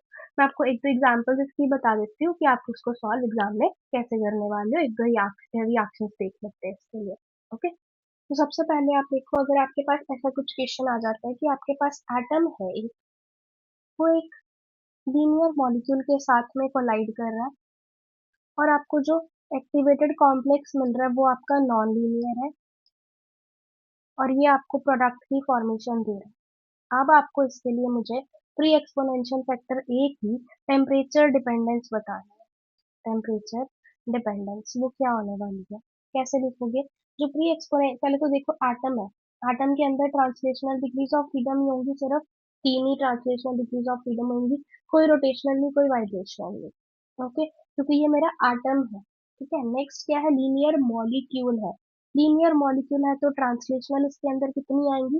तीन डिग्रीज ऑफ फ्रीडम आएंगी। रोटेशनल कितनी आएंगी? दो आएंगी। वाइब्रेशनल इग्नोर करी जाती है तो उसको मैं कंसीडर नहीं करती, पर मैं आपको बता देती हूँ 3n-5 के इक्वल ये होंगी। ठीक है, अब मेरा एक्टिवेटेड कॉम्प्लेक्स कैसा है? Non linear. इसके अंदर ट्रांसलेशनल डिग्रीज ऑफ फ्रीडम कितनी होंगी? तीन। रोटेशनल कितनी होंगी? दो। और अगर मेरे को कोई वाइब्रेशनल पूछ ले तो कितनी होंगी? अब मॉलिक्यूल क्या है? Non linear. 3n-6 नहीं बोलना, 3n-7 है। ठीक है, तो अब जो मेरा प्री एक्सपोनेंशियल फैक्टर ए की वैल्यू किसके इक्वल आती थी? K B T by D H, partition function of the activated complex, partition function of the atom का आ जाएगा, into the partition function which is of the non linear molecule. Partition function जो कि मेरा sorry linear molecule का है। तो activated complex में तीन ट्रांसलेशनल डिग्रीज ऑफ फ्रीडम है, तो T to the power of 3/2। Rotational कितनी है? दो, तो T to the power of 2/2 upon vibrational वाले को इग्नोर करना होता है। अब एटम के अंदर तीन ट्रांसलेशनल डिग्रीज ऑफ फ्रीडम है, तो T to the power of 3/2 into ना। अब लीनियर मॉलिक्यूल की बात आप कर रहे हो, उसमें तीन ट्रांसलेशन है, तो T to the power of 3/2। Rotational कितनी है? दो, तो T to the power of 2/2। Vibrational को नहीं कंसीडर करना, into K B T by the H को भूलना नहीं है। ओके, वो भी इसमें इंक्लूडेड है। तो T to the power of 3/2 से 3/2 कैंसिल हो जाएगा, ये एक टर्म मेरी कैंसिल होगी। क्या बचेगा? T to the power of 3/2 ये बच गया, और ऊपर टी टू दी पावर 1 मेरी इसके अंदर भी है, उसको भी देखना है। तो T to the power of minus of 3/2 plus of the 1, तो T to the power of minus of the half हो गया। यानी कि जो मेरा प्री एक्सपोनेंशियल फैक्टर ए है ना, वो मेरा प्रोपोर्शनल आता है किसके? T to the power of minus of the half के। इस तरह से क्वेश्चंस आपको पूछे जाते हैं। ओके, एक और बता देती हूँ आपको। अगर आपके पास एक लीनियर मॉलिक्यूल है, वो मेरे नॉन लीनियर मॉलिक्यूल के साथ में कोलाइड करके एक एक्टिवेटेड कॉम्प्लेक्स बना रहा है जो कि मेरा नॉन लीनियर है, और फिर वो प्रोडक्ट की फॉर्मेशन करना है, तो इसके लिए मुझे प्री एक्सपोनेंशियल वेक्टर की अगर मुझे बतानी है कि डिपेंडेंसी टेम्परेचर पे कैसी है। अगेन मॉलिक्यूल मेरा लीनियर है, ट्रांसलेशनल डिग्रीज ऑफ फ्रीडम तीन होंगे, रोटेशनल कितने होंगे यहाँ पे? दो। मॉलिक्यूल अगर नॉन लीनियर है, इसके अंदर ट्रांसलेशनल तीन डिग्रीज ऑफ फ्रीडम आ जाएंगी, रोटेशनल आपके पास तीन डिग्रीज ऑफ फ्रीडम होंगी। ओके, अब नॉन लीनियर है, इसके अंदर भी ट्रांसलेशनल कितनी है? तीन। रोटेशनल कितनी आएंगी यहाँ पे? तीन। और वाइब्रेशनल अगर मुझे कोई पूछ लेता है तो क्या आएंगी? 3n-7 आप बोलोगे, जबकि इस मॉलिक्यूल के अंदर 3n-6 थी। ओके, उसमें एक मेरी लूज है, तो उसको सब्ट्रैक्ट करना भूलना नहीं है। ठीक है, तो अब इसके अंदर प्री एक्सपोनेंशियल फैक्टर ए की वैल्यू किसके इक्वल आएगी? K B T by D H. अब हम डायरेक्ट लिखते हैं, प्रोडक्ट साइड पे कौन सा है? Activated complex T to the power of 3/2, तीन ट्रांसलेशनल का, तीन रोटेशनल का, T to the power of 3/2 upon.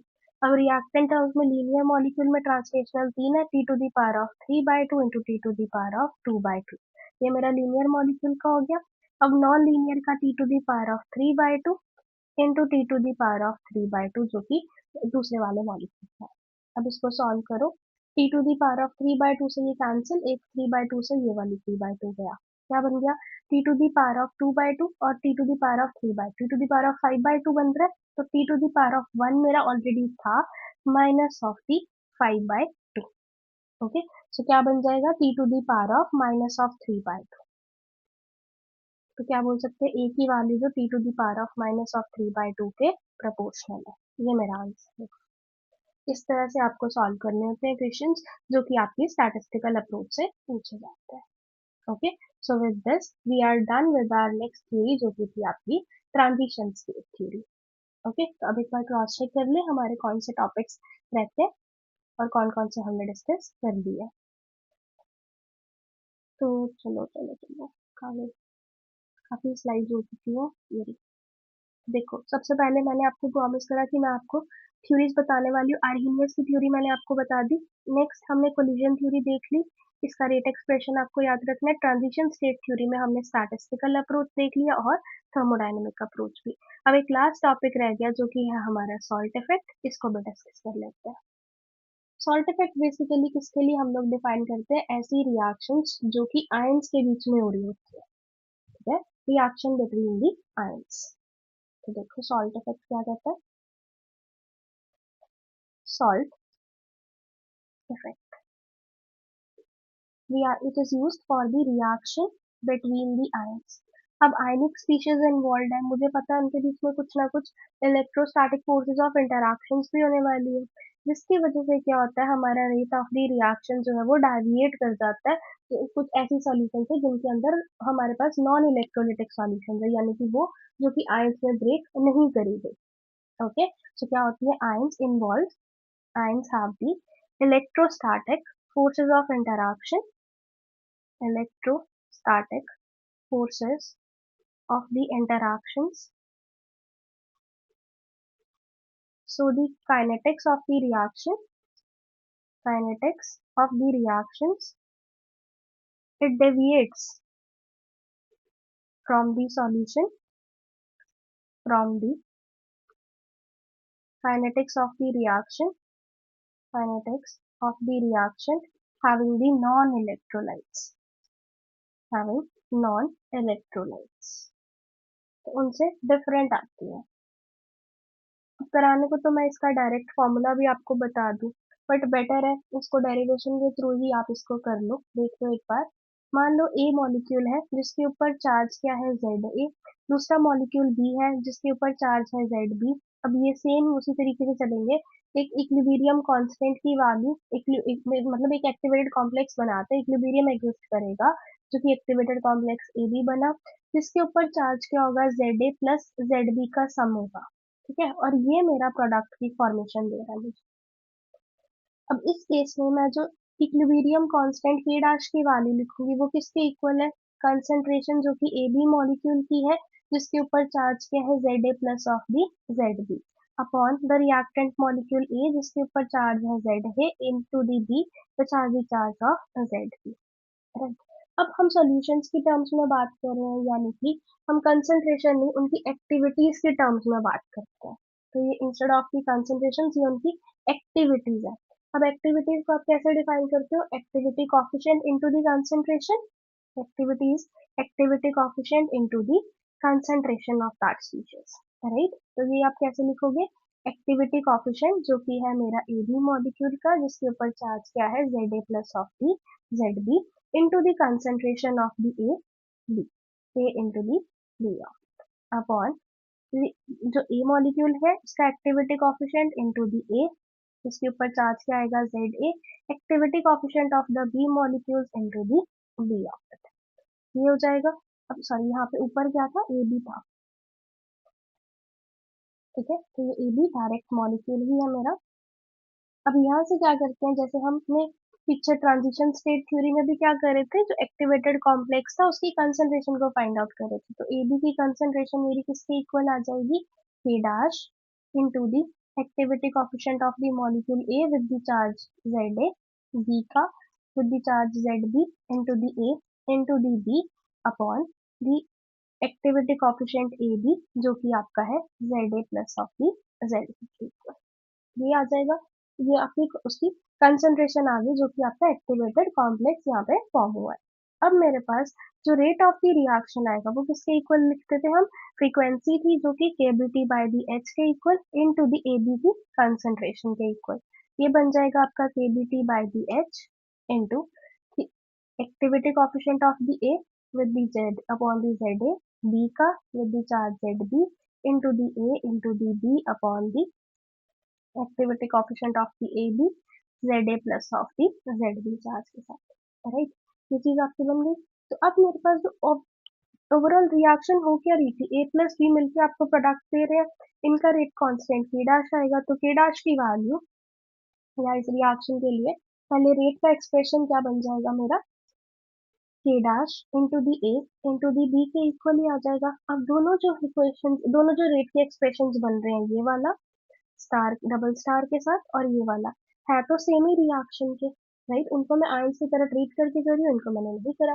तो के डैश की वैल्यू मेरे पास यहाँ से क्या आ जाएगी, K B T by D H into the activity coefficient of the A to the power of ZA into the activity coefficient of B into the ZB upon the activity coefficient of the AB raised to the power of ZA plus of the Z, इसके equal आ जाएगी। इस KBT by the H को हम एक new constant के साथ replace कर सकते हैं, जो कि है आपका K नॉट। तो K डैश की वैल्यू आपकी किसके इक्वल होगी, K नॉट। K डैश की वैल्यू हमारी किसके इक्वल हो गई, K not times the activity coefficient A of the raised to the power of ZA, B का ZB की पावर अपॉन दी AB का ZA plus of the ZB के equal. अब आप क्या कर लो, इसको इक्वेशन को नाम दे दो कोई, इसको इक्वेशन नंबर 1 बोल देते हैं, ठीक है। तो अब क्या करना है, हमें डेबाय-हक्केल थ्योरी का यूज करना है। डेबाय-हक्केल थ्योरी वो क्या कहती है कि log of the gamma plus minus आपका किसके इक्वल होता है, minus of the A times the Z A into the Z B into the root of ionic strength, right. तो ये वो चीज बताती है आयनिक स्ट्रेंथ कैसे निकालते हो आप, ionic strength is summation of the half of the C I into the Z I square. तो ऐसे आप आई की वैल्यू आयनिक स्ट्रेंथ की भी निकालते हैं, ठीक है। अब हम log of the gamma plus minus की बात अगर हम करें, log of the gamma plus minus किसी ए का, अगर मेरे दोनों आयनिक स्पीशीज अगर सेम है, यानी कि जेड ए ही है दोनों मेरे चार्जेस, तो ये किसके इक्वल आ जाएगी, minus of the A Z A का square into the root of ionic strength. Z A Z B तब ले रहे थे जब मेरे पास दो अलग अलग स्पीशीज थी, अब मेरे पास दोनों ही सेम है, ठीक है। तो ये इसके इक्वल आ जाएगी, यहाँ पे प्लस प्लस का आ जाएगा। अगर मैं log of the gamma minus की बात अगर मैं करती हूँ, तो it will be minus of the A Z of the minus का square into the root of ionic strength. Similarly अगर आप log of the gamma A चाहिए मुझे raise to the power of Z A, ये किसके equal आ जाएगा, minus of the A Z A का square into the root of ionic strength. Similarly log of the gamma B किसके equal आएगा, log of the gamma b zb, this will be equal to minus of the a zb का square into the root of ionic strength. Similarly log of the gamma a ab का जो था raised to the power of za plus of the zb, ये आपका minus of the a into the za plus of the zb का square into the root of ionic strength। अब इसकी values को आप इस इक्वेशन में सब्स्टिट्यूट कर लो, जो कि आपने नंबर 1 इक्वेशन दी थी। यहाँ से आप log of the K dash की वैल्यूज को निकालो। पहले के डैश की वैल्यू किसके इक्वल थी, के नॉट ए का Z A into the B का raise to the power of Z B upon the A B का raise to the power of Z A plus of the Z B. इसका log of the K dash किसके equal आ जाएगा, log of the K naught plus of the Z A times, ये जो power थी इसको ऐसे पे रख लो क्योंकि हमने इसी की वैल्यूज ही निकाली है, Z A plus of the log of the Y B upon the Z B raise to the power of Z B minus of the log of gamma A B का raise to the power of Z A plus of the Z B. अभी सारी values आप निकाल चुके हो, इसको आप substitute कर दो। तो log of the K dash आपके पास किसके इक्वल आएगा, log of the K not minus of the A times, पीछे हमने किसका सब्स्टिट्यूट करना है, log of the gamma A का, वो आपने किसके इक्वल निकालना है, minus of the A Z A square into the root of ionic strength, minus of the A into the Z A square into the root of ionic strength. Gamma B का किसके, minus of the A Z B का square root of the ionic strength, right.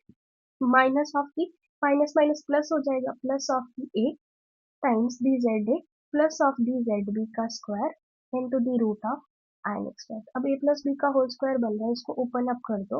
उससे पहले क्या करो, log of the K dash को के not को उधर ले जाओ, log of the k dash minus of the log of k naught, that will be minus of the a as it is, ऐसे रख लो, za का square plus of the Z B का स्क्वायर अब माइनस कॉमन ले रहे हो तो minus of the Z A plus Z B का square into the root of ionic strength, ये बन जाएगा।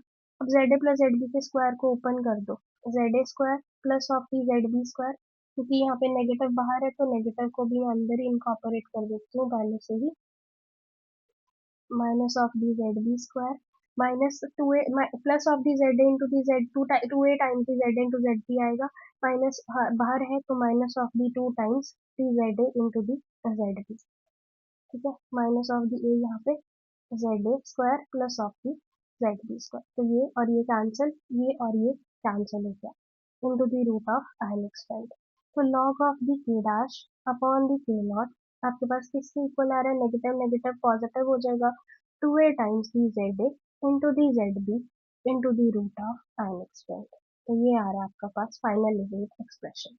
तो यानी कि के डॉट बेसिकली था क्या, के नॉट आपका वो रेट कांस्टेंट है जब आपकी स्पीशीज के ऊपर चार्ज नहीं है, और के डैश आपका रेट कांस्टेंट है जब आपकी स्पीशीज के ऊपर चार्ज है। के नॉट क्या है, rate constant when no charges, when no charge, when no ionic species बोल सकते हो, नो आयनिक स्पीशीज। और के डैश क्या है, जो आपका इम्पैक्ट पड़ रहा है जब आपके पास आयनिक स्पीशीज है, तो आपका रेट कांस्टेंट कैसे चेंज हो रहा है, जब आपके पास आयनिक स्पीशीज आ रही है, के डैश बाय दी के की value log of the K by the K not की value two A times the Z A into the Z B into the root of ionic strength के इक्वल आ रहा है, तो ये आपकी फाइनल एक्सप्रेशन है। ओके, तो मतलब के डैश की वैल्यू के not times this particular factor आने वाली है कि आपका रेट कांस्टेंट कैसे चेंज करेंगे। ओके, अगर आप इसका प्लॉट देखते हो, log of the K by the K not, के dash by the K not versus the root of ionic strength, तो आपके पास कैसा प्लॉट आएगा, डिपेंड करेगा इनके प्रोडक्ट के ऊपर, चार्जेस कैसे हैं आपके पास। अगर मेरे पास जेड ए जेड बी का जो प्रोडक्ट है वो मेरा पॉजिटिव आ जाए, तो मेरा log of K dash by D K not मेरी आयनिक स्ट्रेंथ के डायरेक्टली प्रोपोर्शनल है। अगर ये जेड ए जेड बी का प्रोडक्ट मेरा जीरो के इक्वल आ जाए तो जीरो वैल्यू आ जाएगी, Z A into Z B जब मेरा नेगेटिव भी हो सकता है उसके लिए एक अलग वैल्यू आएगी। इसका अगर हम कर्व देखते हैं तो कुछ ऐसा देखने को मिलता है, के by the K dash by the K not versus the root of ionic strength. अगर Z A Z B positive है तो ये इंक्रीज कर रहा है, अगर ये Z A into the Z B आपके पास पॉजिटिव आ रहा है, ये आपके पास कब आएगी जब Z A into Z B zero है, और ये कब आएगी जब आपका Z A into the Z B की वैल्यू नेगेटिव आ रही है। अब Z A into Z B की वैल्यू पॉजिटिव कैसे आ सकती है, जब दोनों के ऊपर चार्जेस सेम है, same charges, same charges on the ionic species, on the ionic species, यानी कि दोनों के ऊपर पॉजिटिव ले लो या दोनों के ऊपर नेगेटिव ले लो, नेगेटिव नेगेटिव का प्रोडक्ट भी पॉजिटिव, पॉजिटिव पॉजिटिव का प्रोडक्ट भी पॉजिटिव। और अगर एक के ऊपर चार्ज है, एक मेरी न्यूट्रल स्पीशीज है, तो ये आ जाएगी, ठीक है। और अगर दोनों के ऊपर ऑपोजिट चार्जेस प्रेजेंट है तो आपको ऐसा कर्व आपको देखने को मिल जाएगा। इस कंसेप्ट से भी बहुत क्वेश्चन एग्जाम में आपके आ रखे हैं, प्रीवियसली क्वेश्चंस देख लेना, मैंने करा रखे हैं, उसमें आपको मिल जाएंगे। अब अभी तो मैंने क्या करा था, सिर्फ दो आयनिक स्पीशीज इन्वॉल्व की। अगर मेरे पास तीन आयनिक स्पीशीज इन्वॉल्व हो जाए तब आपका रेट ऑफ द रिएक्शन कैसे वेरी करेगा वो भी बता देती हूँ। थ्री आयनिक स्पीशीज, तो उस टाइम पे क्या लिखोगे, log of the K dash upon the K naught आपकी टू ए टाइम्स, अब तीन चार्जेस है, Z A into the Z B plus of the Z B into the Z C करोगे, plus of the Z C into the Z A करोगे, into the root of ionic strength, ये value आएगी तब आपके पास। Okay, तो पीछे क्या था, यहाँ पे सिर्फ दो ही स्पीशीज इन्वॉल्व थी जिनका डायरेक्ट प्रोडक्ट ऐसा आ रहा था, जब तीन स्पीशीज होंगी सारी डेरिवेशन अगर आप वैसे ही करोगे तो आपके पास ये प्रोडक्ट आपको फाइनली देखने को, ये एक्सप्रेशन आपको फाइनली देखने को मिलेगा। ओके, तो this is all about your salt effect. Okay, इसी के साथ हमारा कंप्लीट चैप्टर डन होता है। आई होप आपको सारे टॉपिक्स क्लियर हो गए होंगे, राइट। अगर फिर भी कोई डाउट है तो आप मेरे को नीचे कमेंट सेक्शन में पूछ सकते हो, तो मैं उसका आंसर जरूर आपको देने की ट्राई करूंगी। So thank you so much for watching. Now I will be meeting you in the next video, जिसमें हम कोई नया चैप्टर स्टार्ट करेंगे, उसकी कंप्लीट रिवीजन ऐसे ही डिस्कस करेंगे। आप मुझे कमेंट सेक्शन में बता भी सकते हो कि नेक्स्ट आप कौन सा चैप्टर चाहते हो। तो मिलते हैं नेक्स्ट वीडियो में, और अगर वीडियो अच्छी लगी तो अपने फ्रेंड्स के साथ भी जरूर शेयर करना। Okay. Thank you so much.